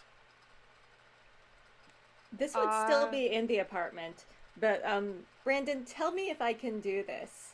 Okay. I would like, as my downtime action, to receive a card from the deck of reveries.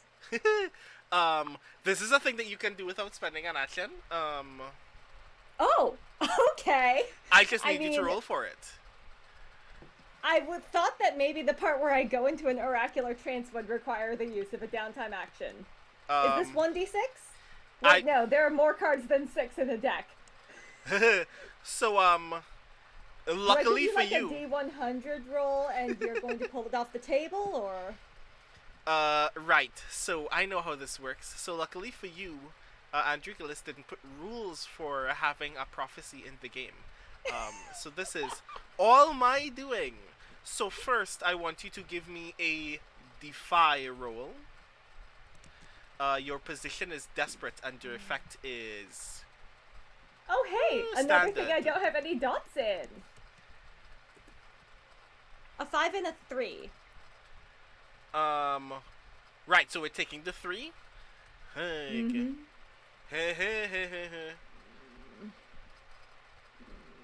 Yeah, I'm gonna ask you to do a thing for me anyway, but it's gonna be curious.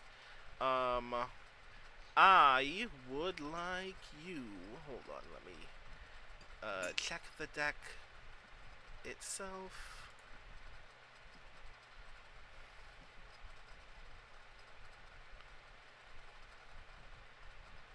Hehe. I would like you to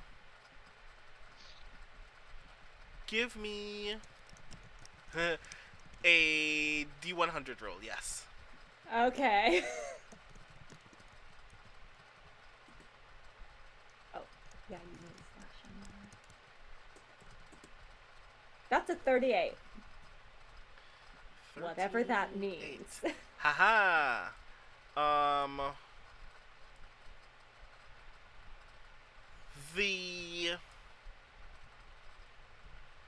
The card that, in fact, first, what are you doing when you try to get the card? Are you, like, specifically focusing to get it? Kat is sitting on Ruth's couch and muttering things along the lines of, Gee, it sure would be convenient if future me would send me a clue right about now. In a terribly disingenuous way. Aha, okay, cool. Essentially, she is like putting a game flag up so that either the dream is conscious and has been sending her shit. Hopefully it will respond to her desires, but if not, future Cat can always throw something back in time to her. Mm-hmm. So she is just kind of bookmarking this for her future self. So you say that just kind of looking away, kind of looking up and away from everything else, and something falls out of the curtain behind you and hits you on the top of the head. It's a very like soft, flat, but very like oddly sharp thing just strikes you dead center on the top of your head. Thank you, future me. And what am I looking at? You are looking at a thing that makes no sense. That's all of them. Narrow it down. So, the card that you're holding is a card called the Sealed Path. It is not in the style of any of the cards that you've had before. It is like remarkably more modern. The image on the card is like a realistic 3D render of a curved road that has caution tape marking like just ahead of it, and beyond that caution tape you can't make out whether the road is complete or not, because the tape is like obscuring the rest of the road itself in the image, even though you can see the rest of the background about it. What does a sealed path mean when you draw it?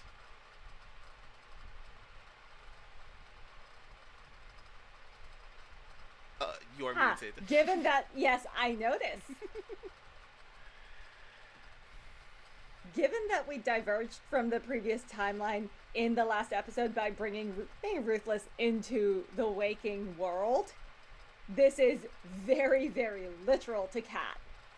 This is now, well, we don't know what the road is ahead. We don't know if this is a complete road. This is something that has never happened to you before. So, she is a little irritated by the fact that she got a card that just describes what's happening to her today, as opposed to a card that gives her a hint about how to move forward. I see. In a reading, what would be the guidance that this card gives you? Would it be to turn back or something else? That depends so much on what other cards come with it in a reading. Aha. This is also noteworthy. Because you know how sometimes you lay a reading out and you get, even though it's 5 cards, you just get a very detailed description of what is happening to you right now without any actually actionable new information or guidance? Ah, yeah, this is that's the fair. feeling. Cool. That is noteworthy. Cool. So Cat is a little bit irritated that the dream and or future Cat does not have anything useful. So that is what that card looks like in the moments when it is a card in your hand.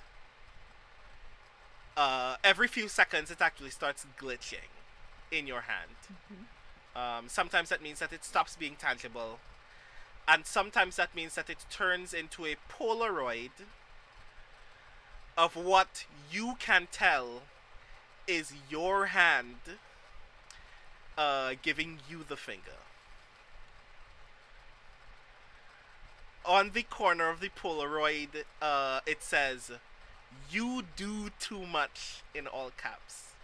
Someone wrote that with like a very fine gel pen on the corner Is it of the my Polaroid. own handwriting? Yeah, it's yours in all caps.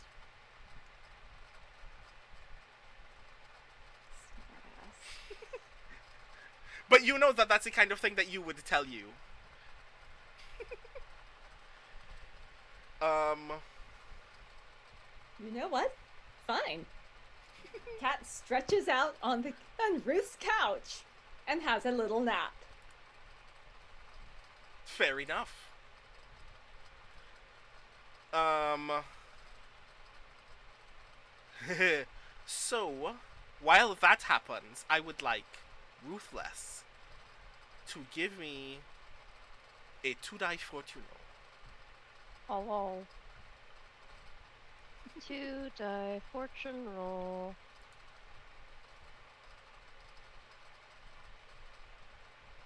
It is taking a while to come up. Hopefully. Oh, that's a 5 and a 6. Aha! I wasn't expecting the 6 so soon. Uh-oh.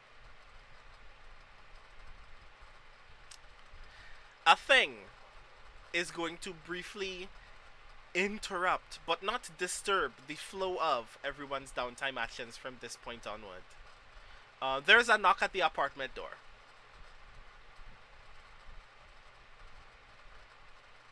Perhaps before we answer that door or ignore that door desperately, we take a break. I was thinking the same thing. I just wanted to know if anyone who was going to come to the door first.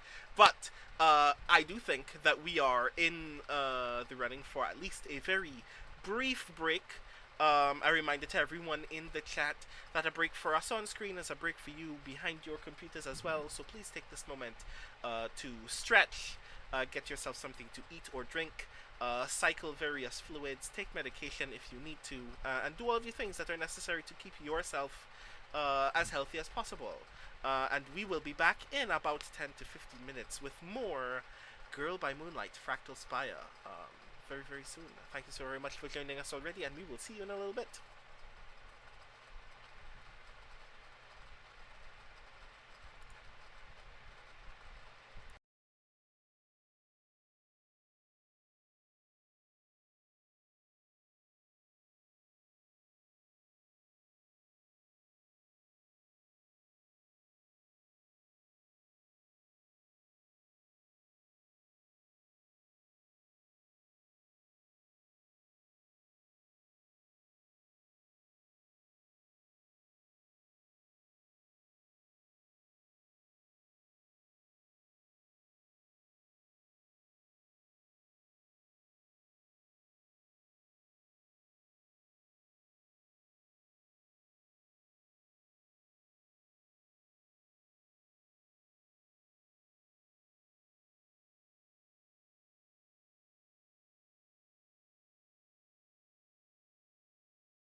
Hello!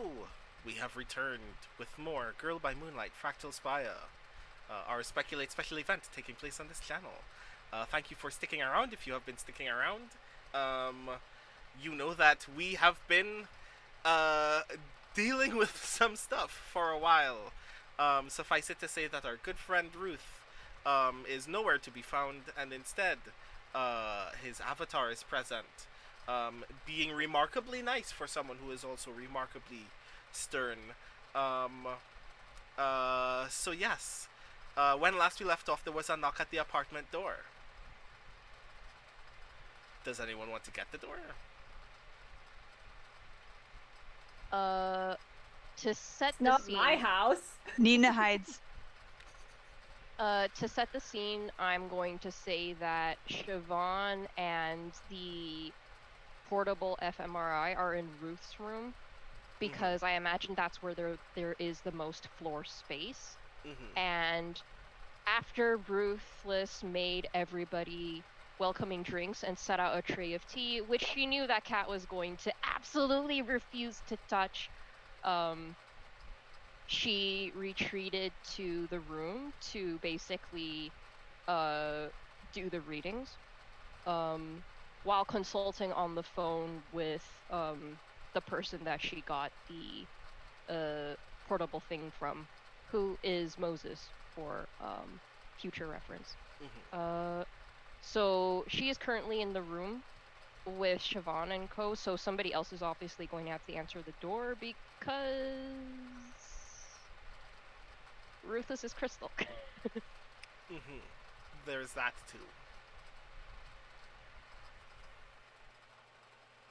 Does this have a keyhole or some way of being able to see who's there? Yeah, it has a keyhole.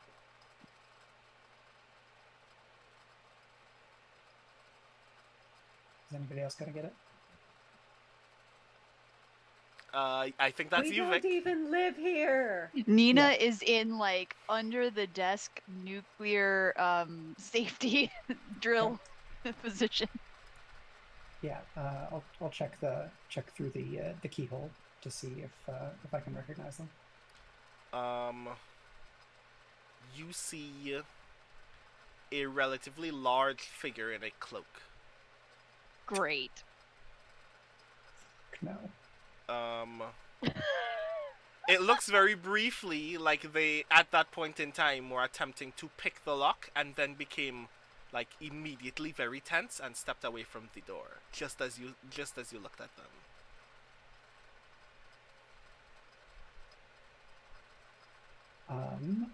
Then I think Vic will try to be quiet and see what happens next. Give me a one die Chain fortune on roll. the door. Yeah, there is a chain and a bolt. Yeah, like, are the deadbolts and chains closed? I imagine after Ruthless let everybody in, yeah, she would have locked it, because that's what Ruth does. So Vic, I would like you to give me a one die fortune roll, and it's a 1. That's a 1, unfortunately.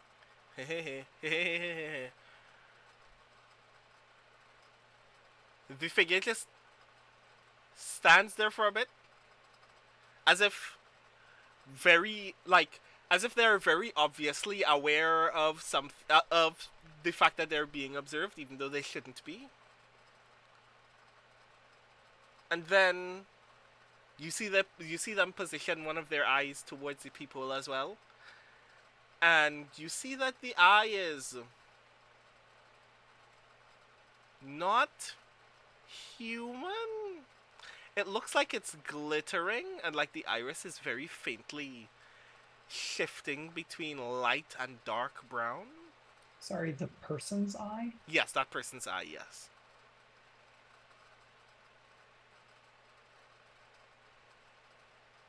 It strikes you as vaguely familiar, but you can't tell why.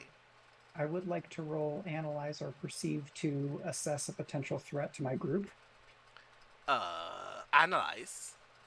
Okay, if Analyze will have more effect, then that's what I'll roll. Your position is risky and your effect is standard. Okay, and so then if I get plus effect, it would be risky great? Yes. Can I pull that back to controlled standard by just taking a quick glance?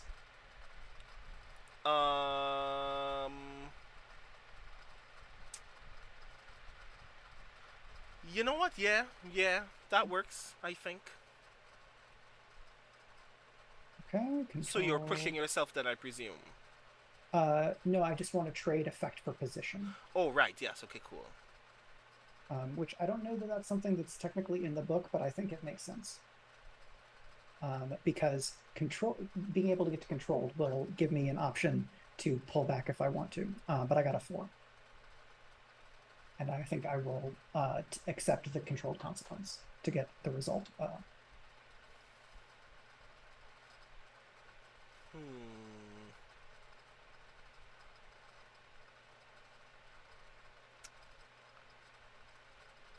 Let's analyze. Okay. You know whose eye this is. You've seen this eye before. You've seen this person before. You spent a lot of time in this person's presence before. Before it dawns on you who this person is, they kick the door off. I would like you to resist with Sun. Sure. Would this hurt other people if I didn't resist? Who's closest to Vic? Yeah, I think you're taking this blow alone, Vic. I think everyone's sufficiently away from the door. All right. I Is this door about to kill Vic? No. Okay. Okay. Because there's something I could do if that not was going to happen. Not kill. No.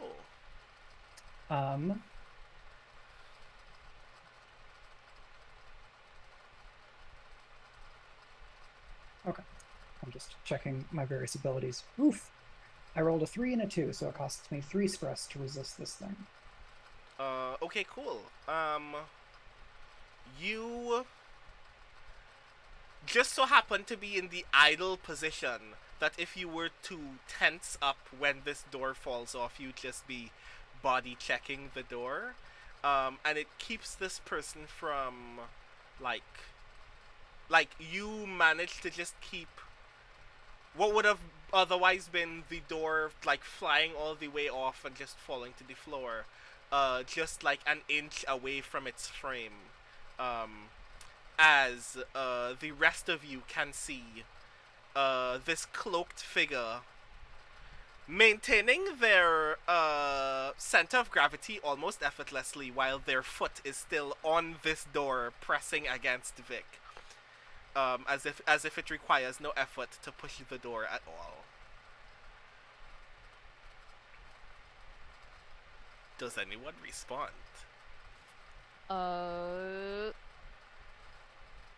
How fast is Ruthless in the waking world?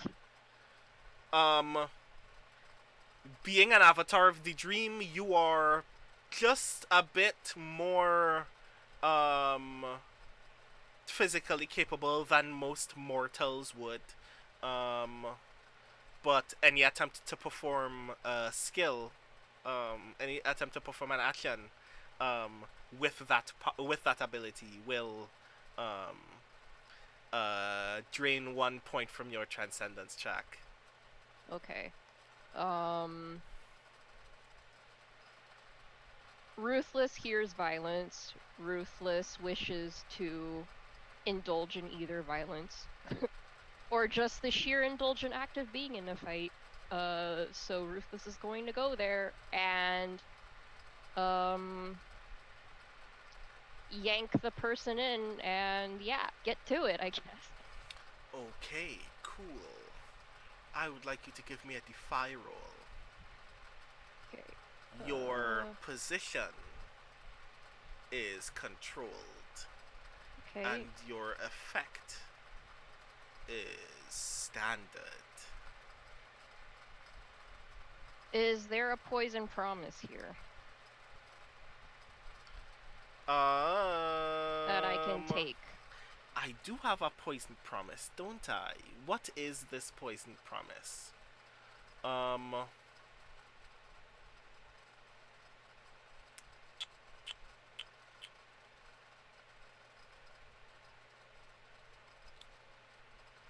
Hey. Does this count as a poison promise? I will allow you to veto this because I haven't had experience crafting poison promises of this particular ilk. But you want to get in a fight, yes? I want to get into a fight, and Ruthless in particular wants, whenever she gets in a fight, to wipe her opponent off the map. Ah, okay, cool. I'm gonna give you a 4 clock. That is not going to tick immediately.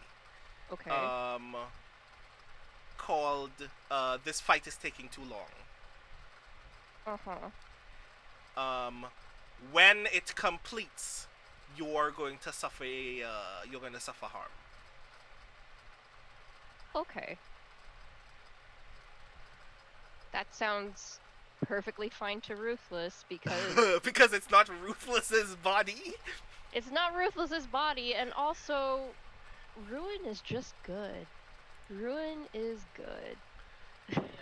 That was said with a certain quality of excitement that I both enjoy and dread, so I like this a lot. So yes. Okay. So what did I tell you? Risky standard? Controlled and limited, I right, think yes, it controlled was. limited, right, that's what I said. Right, controlled limited +1. Okay, so that comes out to 4d6. That's a 2, a 2, a 6, and a 5. Ah, the 6. You grab this person by their shoulder. What happens, like, your movement is too quick for Vic to say the thing that they suddenly immediately know. So they don't get to say the thing, but I'm going to let Vic know the thing secretly now. While Vic is also perfectly aware that things are progressing too quickly, too loudly, and too violently for the information to be shared. Oh yeah.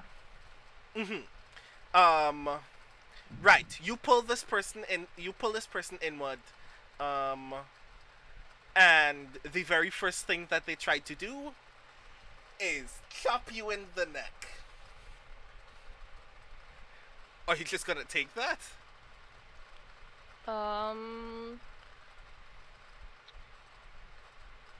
Well, I guess I'll respond by trying to break theirs. As to break. Okay, cool. Give me another D5 roll. Okay. Risky limited. Okay. Will this one advance the Transcendence track? This will. Okay.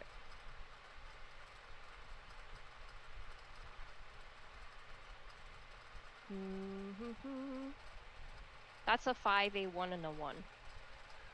Ah, 5 is still good enough. What is the motion you are making? So I think Ruthless and Ruth fight in the same way. Very blunt, fast motions. So this is more like a maneuver to get the person into like the head snap thing going on. Aha. Okay, cool. So you roughly have them in position, and that's when you notice this doesn't. Something about this body feels different. Um, give me a 1 die fortune roll. A 1 die fortune roll. Roll 1d6. That is a 1. Their cloak is still intact the entire time. No one can tell anything about them.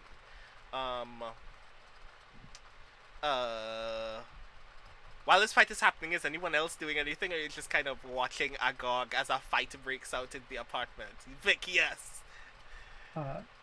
So I think as the second exchange is happening is when Vic says, loud enough to be clear, even with a scuffle, that's euphony.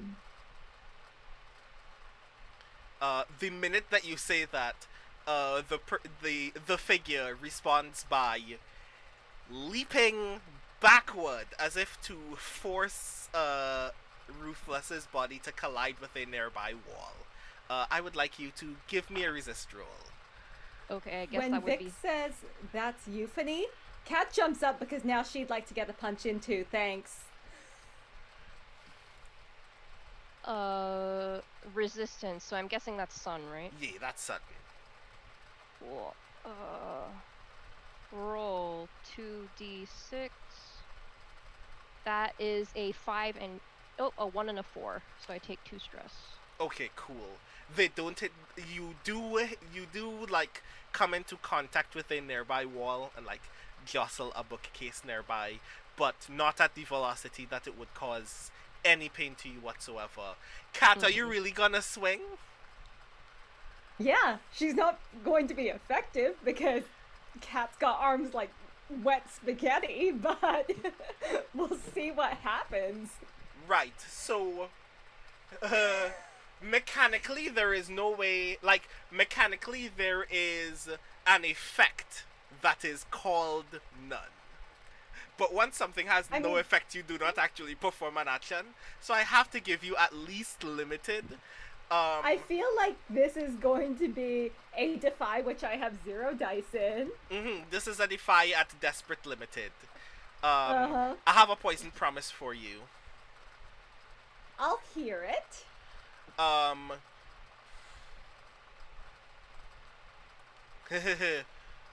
You will tick the "this fight is taking too long" clock once, and then every other time you swing, it will tick.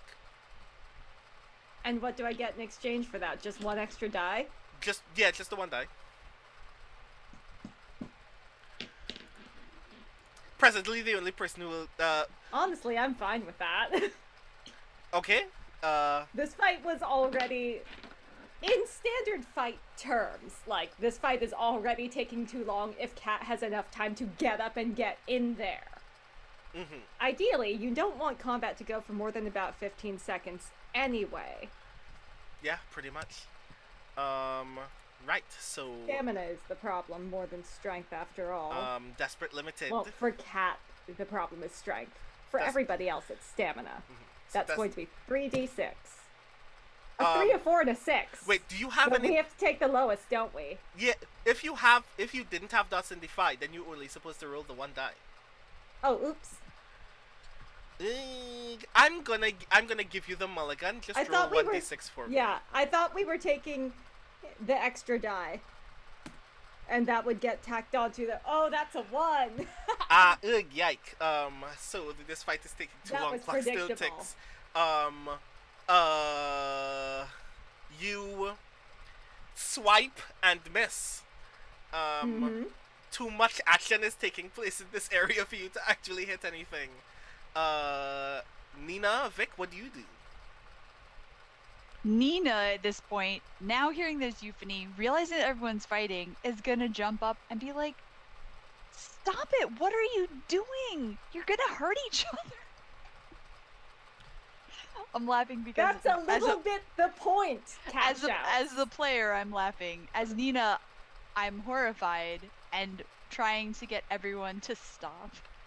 Are you genuinely trying to get everyone to stop? I am genuinely trying to get everyone to stop. It is, you're gonna hurt each other and you're gonna break Ruth's stuff. Give me... This is express, I yes, think. yeah, I was literally thinking express. I was trying to see if we could make forgive work, but you're not actually like. There's not. Yeah, it has to be express. Your position is risky. Your effect is limited. I have a poison promise for you. No. Your I hear it. Your intervention will also tick the clock.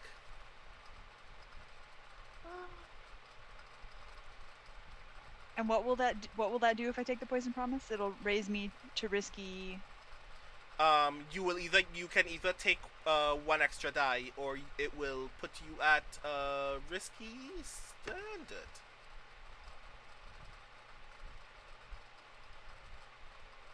No, I'm not gonna take it.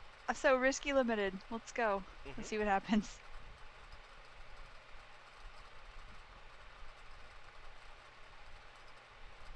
Up to 3.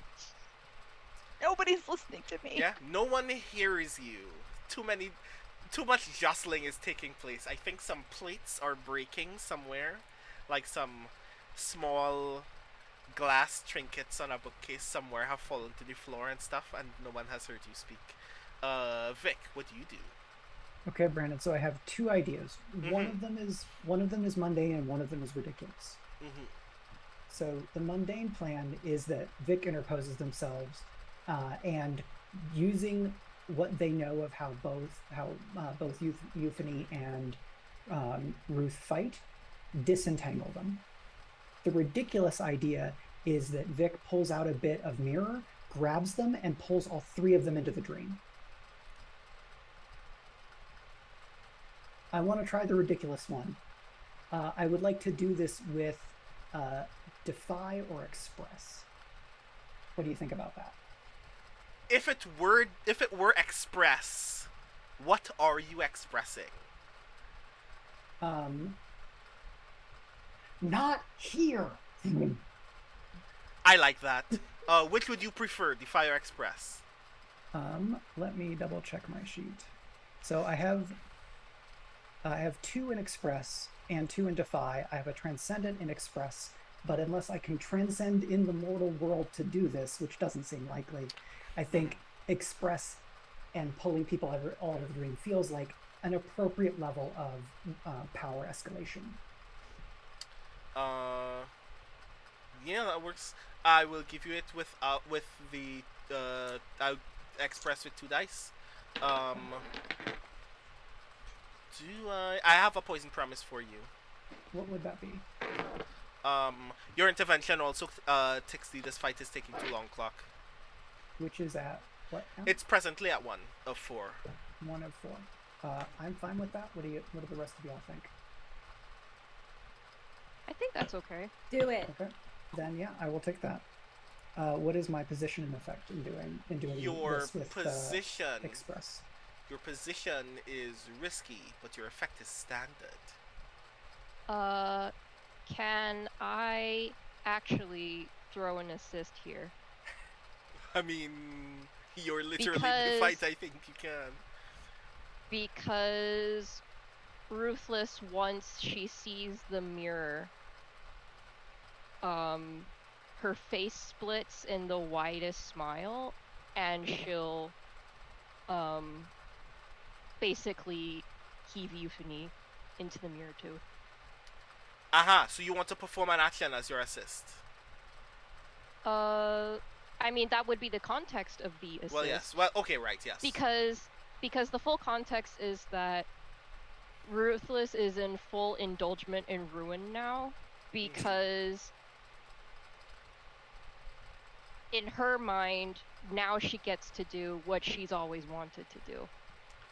And Vic pulling out the mirror is a perfect vehicle for this. Right, yes. This is particularly fun for Ruthless, isn't it? Okay, cool. Take 2 stress. It's always 1 stress to assist. Alright, no, yes, always 1, right, yes, take 1. Right, so that's... How much dice do you have now then, Mike? 2 in Express, 1 for Poison Promise, 1 for Assist. Takes me to 4. Right, cool. 4, 2, 6, 3. Good lord. Kat and Nina, you watch as Vic, Ruthless, and the cloaked figure all get Looney Tunes into this fragment of glass. Kat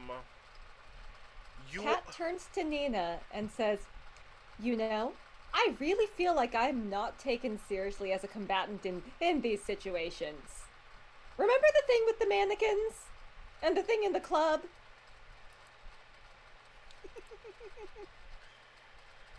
You want to hit things on purpose? Yes! Yes, I would like to hit things on purpose. I have a lot of anger which no one seems to respect. I'm sorry that no one respects your anger. I respect your anger. Thank you, Nina. Do you want to hit me? Of course not. I love you. You want a hug? Yes, I want a hug. And then I think good, because I really want to a hug too right now. This is a lot. While Somebody put my door back. While this is happening, Vic, Ruthless, and your cloaked assailant are tumbling in unformed dream. There are shapes that are attempting to coalesce based on your own immediate emotional reaction. Like Ruthless, you see what looks like a stained glass bust of euphony constantly shattering and reforming itself in an attempt to try to make sense of not only your anger and frustration but your desire for violence in this moment. Vic, you see what looks like a gold framed portrait, but whatever is actually in the portrait keeps warping and changing, like if it was made out of sand instead of ink or paint, and then it repositions itself just at the bottom of you all just as you continue falling, and you fall through it, but instead of colliding with paper or solid canvas, it feels like you're going through a sheet of marshmallows, and it just kind of pops underneath you and you keep falling, and then you hit some solid ground, but you swear as you're both looking down that it's just still pitch black. You have no idea what you're touching at the moment. The dream is in this weird position where it's lit enough that you know who you're looking at when you're looking, but also not so lit that you can see where light is coming from. Almost as if you've your eyes have acclimated to pitch black. And the cloaked figure is still squirming underneath Ruthless. Ruthless, I would like you to give me a 2-die fortune roll. A 2-die fortune roll. Roll 2d6. That's a 4 and a 3. Yeah, that's enough. At this point, the scuffling and the falling have provided enough momentum that you just kind of accidentally tear away at some of the cloak's hood and neckline, and it just kind of unravels and falls back at that point, and both of you can clearly see Euphony. Glowing, iridescent hair, bright, almost glittering eyes, skin just away from the edge of pale enough to be considered beautiful.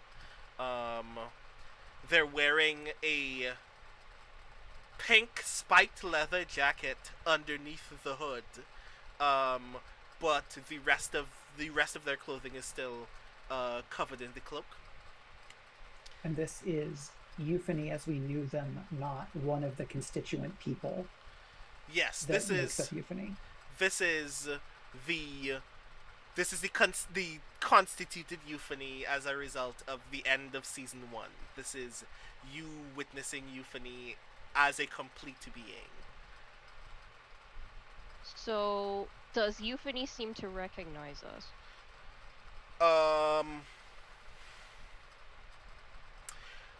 In the heat of battle, you couldn't tell unless you calmed down. Rufus isn't interested in that. Exactly.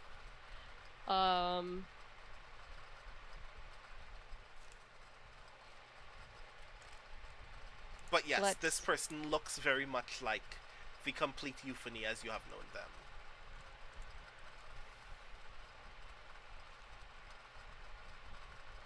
So we're all falling, right? You've stopped falling. You've hit. Okay. You've hit what feels like but doesn't look like solid ground. Okay. Is Euphony under me? Euphony is still in what appears to be a chokehold from you, but is less under you so much as ahead of you. Okay. Ruthless, with her head next to Euphony's, is going to say, almost hissed like, "You deserve me," and is going to try to break her neck.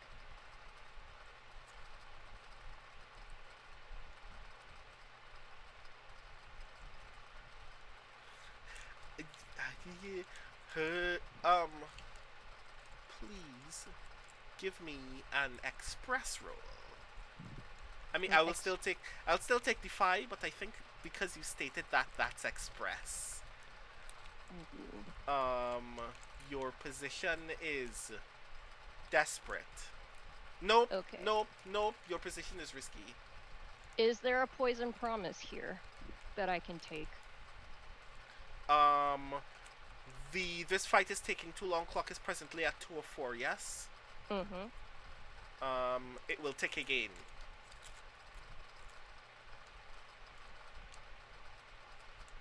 I'm cool with that. Okay. Also note, you taking this action progresses the chance. Wait, nope. One of your desires is ruin. Mm-hmm. Grr. Yeah.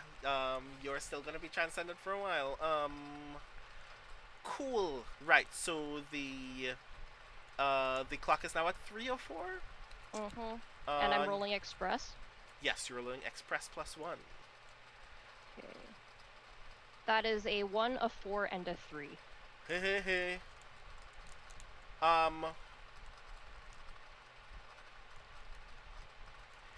It feels in this moment as if you have no momentum with which to do euphony harm. You just kind of budge, and they don't budge with you. While that's happening, euphony, like, from the, like, vaguely, like, half kneeling position that they were ahead of you that gave you the leverage enough to be gripping them by the neck in the first place, straightens up, and the first thing that they do is roundhouse kick Vic.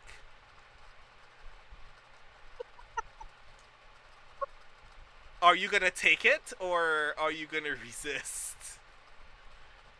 That's amazing. Because if you don't resist, that's just going to be a level 1 harm. A busted lip. No, I think I'm going to resist, knowing that resisting may put me into eclipse, which would just make everything even worse. Ah, yes, cool, fun. All right, let's just keep pulling all of these triggers then. You do realize that I'm going to be very close to eclipse. Right, resisting very soon too, right? Right, resisting with sun. Yeah, because this is physical. Can I? You don't poison promise resistances, do you?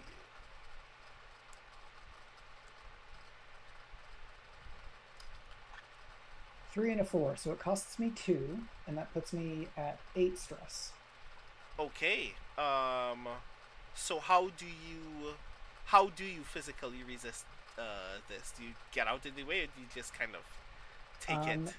So here Vic switches into a different martial arts style and basically drops to one leg in a capoeira style void, and then turns it into a like basically an inverted cartwheel sweep to knock both of them off their feet.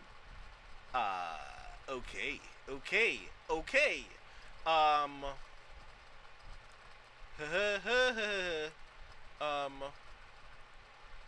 Thematically, I can't give you this poisoned promise now. Or rather, its parameters change. And I'm not sure if those parameters exist in that way in Base Blades, so I'm not gonna chance it. So yes, so you're rolling with Defy, I presume? Yeah. Right, your position is risky, but your effect is standard. Okay. Defy.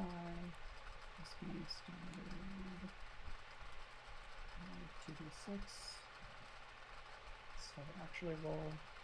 I got a 6 and a 5. Wham! You bring both of them down. They collide Fucking with... stop! We need to talk!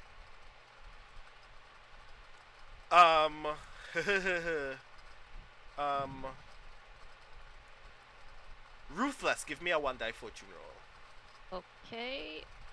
Rolling 1d6. That's a 1. Ah, right, cool. I was hoping... Right. So, you hit the ground on your head. It doesn't daze you, because you don't have a brain. But it does, briefly incapacitate you enough that your grip loosens on Euphony, who is also not hurting in the way that a human would be if they hit their head on the ground, but similarly, mildly shaken. And Euphony rolls away from you, still like within relative earshot, and grumbles, "No, we don't." Where have you been? How did you get back? Why is that jacket cooler than it was last time? I really like the spikes. Why are you trying to kill them? I have several questions. You can answer me, or you can deal with the bitch with the sword.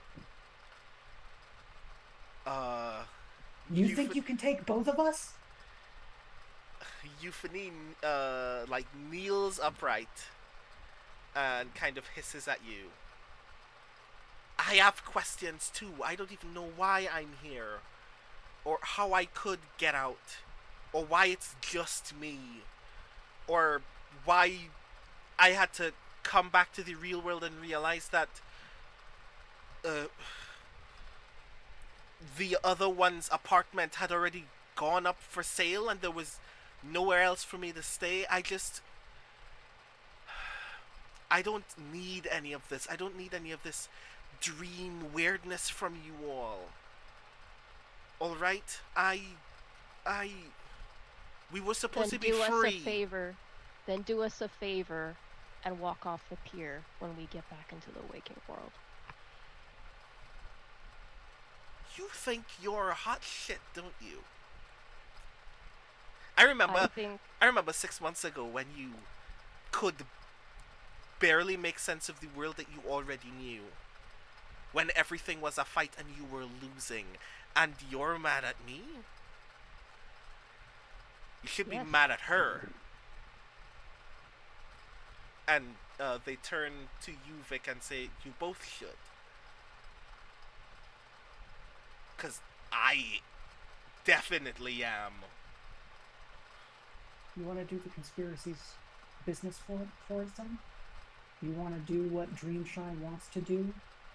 get all of us out of the way so they can commoditize every single bit of the dream? This has nothing to do with them. You have nothing to do with them. You could live your life like everybody else. God damn it, You're the one who pulled us out of those normal lives. You're going to have to accept responsibility for what you've done. I believe that's something that you told us when things got messed up. So you're either going to live by your own example, or this whole thing is going to fall apart, and it's going to be on you, Euphony.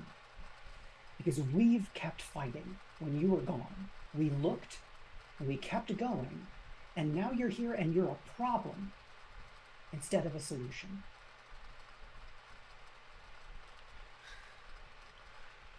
Euphony chuckles. And then gets up, straightens up. Brushes what would be dust off of the rest of their cloak, but instead, what eventually brushes off are essentially like sparks of flint that just kind of spiral into very small black holes and then disappear as they get brushed off. And then they tear the cloak off to reveal the rest of their clothing. Like absolutely brilliant pink studded jacket, pink leather pants, like heels that look simultaneously very comfortable and very sharp in a way that just doesn't make sense in your brain. And then they start unbuttoning the top buttons of their jacket and pull aside one side of their jacket to reveal that where a human's heart would be,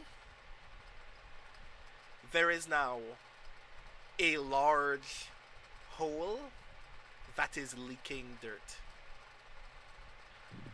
And they point at the hole and go, I didn't tell you anything.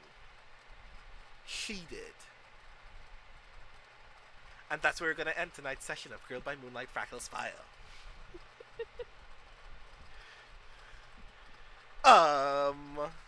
I've been holding this reveal for a while. We had so many juicy conversations about Euphony that I knew that it would be a shame for some version of Euphony not to appear. And this version of Euphony is a Euphony that you kind of have not met before. I'm gonna say, seeing her missing heart, Ruthless is going to laugh and say, at least you finally match. Wow, this is a lot. Everyone is going through a lot. Ruthless is about to eclipse, and Ruthless is already here.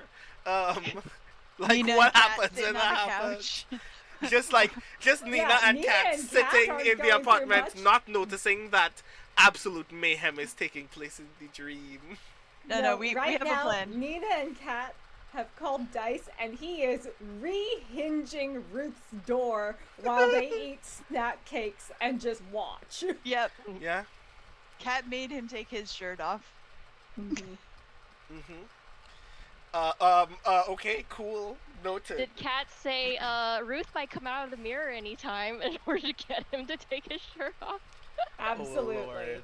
No, I Whatever don't think it she took. even suggested the shirt. She just said, I don't want there to be no door when Ruth comes back.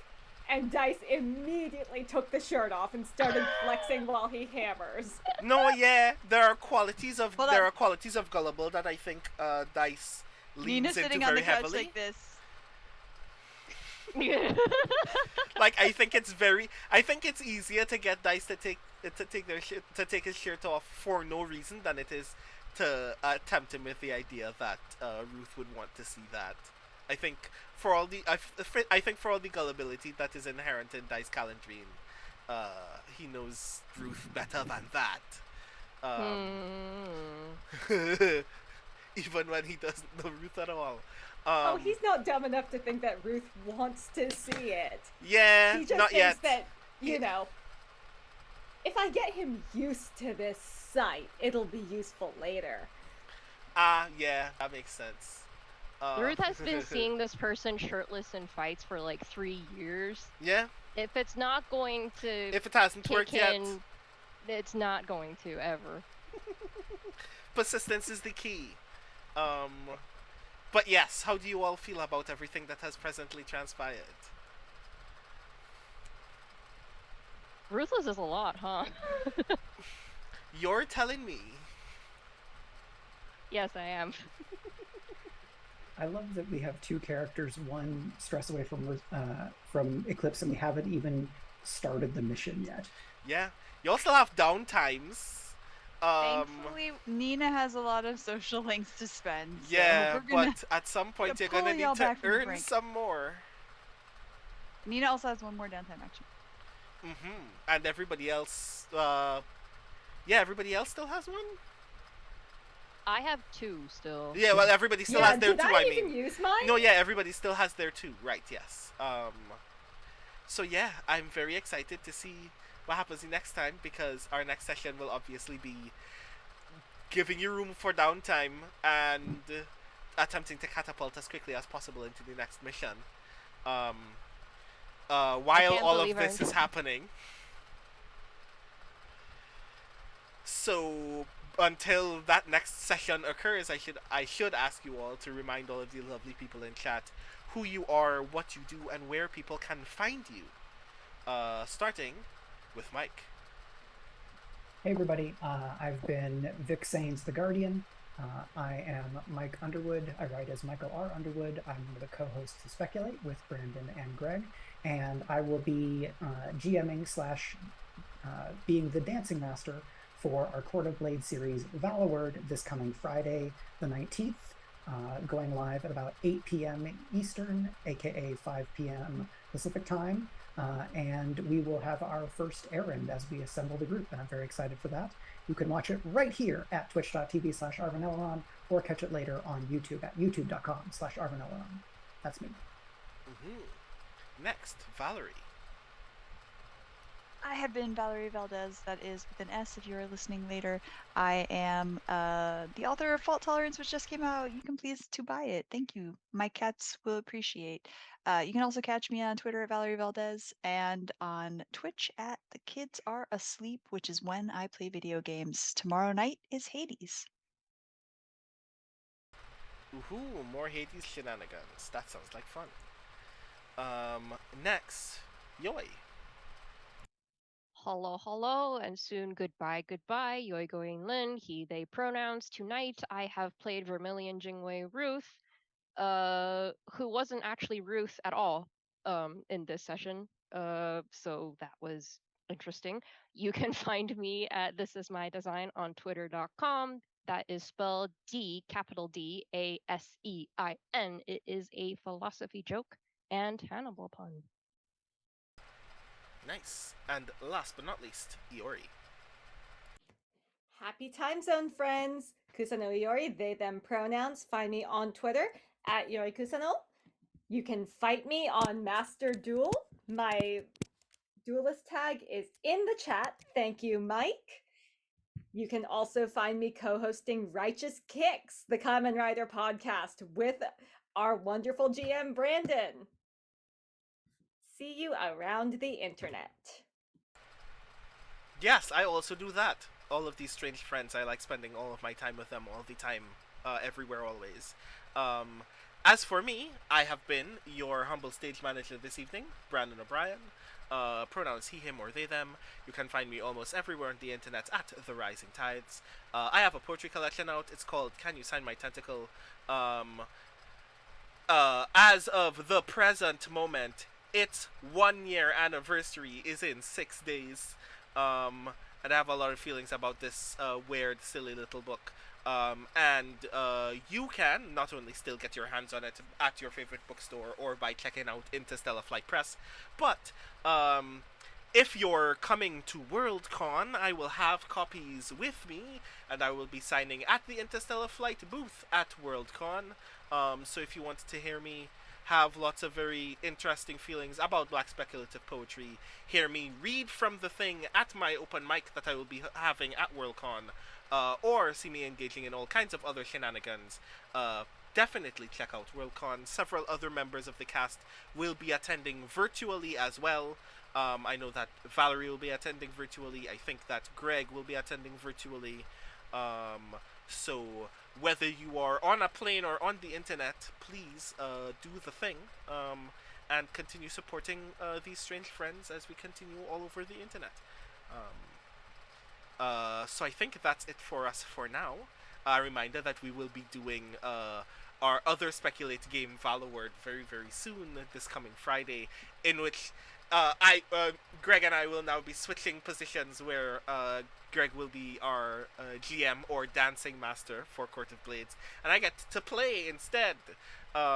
So I get to be the person responsible for responding to shenanigans instead of the person responsible for creating shenanigans. So that's going to be delightful. But until that session, I will ask all of these lovely people on screen to say goodnight to all of the lovely people in chat, and vice versa. Thank you so very much for spending time with us cool people. And I will say goodbye for now as I come over here to say again thank you so very much for everyone joining us for tonight's session of Girl by Moonlight Fractal Spire, especially all of the raiders who joined earlier this evening. Thank you so very much for hanging out. This was a lot of fun. A lot of shenanigans were had. I'm very excited that we got to develop some background stuff that I have been sitting on for a while because of some of the world building that we had discussed in our session 0. I wanted to add as many weird stuff as possible, as well as opportunities to consistently provoke the end game without necessarily needing everybody to always do a thing or always successfully roll a thing. So having other people available to press buttons is always useful on the NPC end. And what better person to press some of those buttons than Euphony themselves? That's going to be very delightful. And expect at some point very soon for me to give you some Euphony backstory on the Patreon as well. So if you aren't a Patreon on patreon.com/speculate, definitely resolve that problem right now, because a lot of very cool content is happening on that Patreon all the time. So thank you very much. A reminder again that there are multiple ways that you can support all of the wonderful things that take place on this channel: by subscribing to the YouTube channel at !arvtube, by buying merch at !arvshop, by joining the Discord at !arvcord, by following Greg on Twitter at !arvtweets, by subscribing to the channel Patreon at !arvtreon, and the Speculate Patreon at !speculate, among many other ways that your assistance and patronage continues to allow us to do very cool things on this channel and elsewhere. Obviously, as well, a reminder that on this channel we assert and affirm the lives of black people in the United States and everywhere in the world, !BLM, for information on resources and ways that you can assist in the struggle to value black lives in a world that does not. !Help now for more information and resources regarding mental health. It has been a trying couple of years, so always remember to reach out to others when you need help and reach out to others when they need help. And !Ukraine for information and resources about assisting in the Ukrainian struggle against Russian occupation. Definitely check out those resources and within those links find ways to financially or otherwise assist refugees as well as those still in the territory defending against Russian occupation. And specifically for all of you lovely people, because you have been supporting this space for so long. A reminder again, Grey Shade. Thank you so very much for supporting the Grey Shade Kickstarter when it ran a couple of months ago and making the thing happen. I am very excited to be able to see you all enjoy the rest of that wonderful, beautiful thing. But now that the backer kit is live, this means that you can also pre-order the first novel in the Grey Shade trilogy, the audiobook, the Founder's Coin, the upcoming RPG, and more.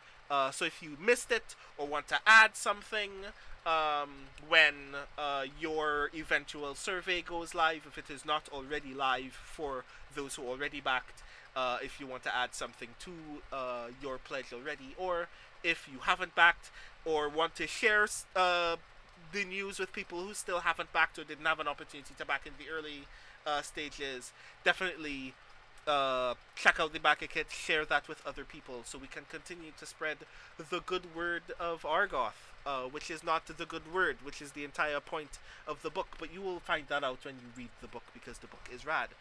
Thank you so very much again to all of you for joining us this evening.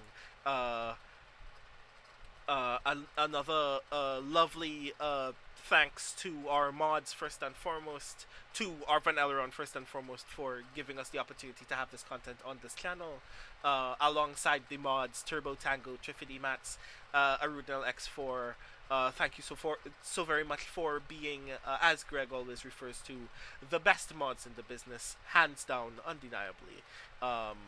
And thank you so very much to all of the other viewers as well, including Wispy Song, KTC, Crit Twitch, K Hat Dork, La Kaylee, Nintendo Switch XL, Prince Justin, Saint Pomelo, The Kids Are Asleep, Kusano Iori was previously present as well, and anyone who I missed because I can't see everyone all of a sudden, including the previous raiders who passed through earlier in the stream, whose names and stuff I can no longer see or find because those things suddenly disappear every once in a while. But thank you so very much for passing through this evening. A reminder again that the next Speculate thing will be this coming Friday with our first actual session of Valorword. But until that point, there will be more content taking place on this channel on a regular basis. Even before then, with Adventures in Middle-earth Erebor Adventures and Pen and Pixels Talisman Adventures coming up soon on Tuesday, starting from noon EDT. But until then, until the next time that you see me and the rest of the strange friends, I hope that you all have a wonderful night. I hope that you all have a wonderful week. And the first and foremost, sweet dreams, everybody. Have a wonderful evening.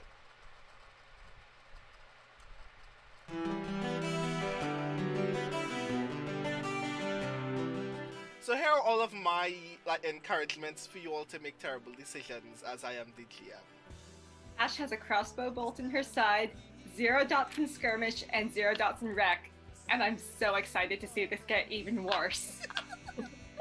So that's one vote for escalation. Skelly has 3 guns and all the ammo. Crossroads has no guns, but Crossroads is a gun powered by ghosts. Have we established that your guns are special to you? I feel like we're establishing that your guns are special to you. Before this crew, they were my only friends. You've known us for 5 days. You've known those guns a lot longer. These are my babies. I just want to say, Rowan was starting to do this, and then he realizes to harvest. This doesn't help. Like, don't do that. This is not. No. This is Like, not don't do this. this. Yeah. Doing this to an executioner? Yeah, that's not what you just want. like this, like. We call that the go sign, you know? Like, yeah. Oh man. This theme's great. I will do a fortune roll. Notes. No thoughts. Head empty. 1! I rolled a 1! Yep.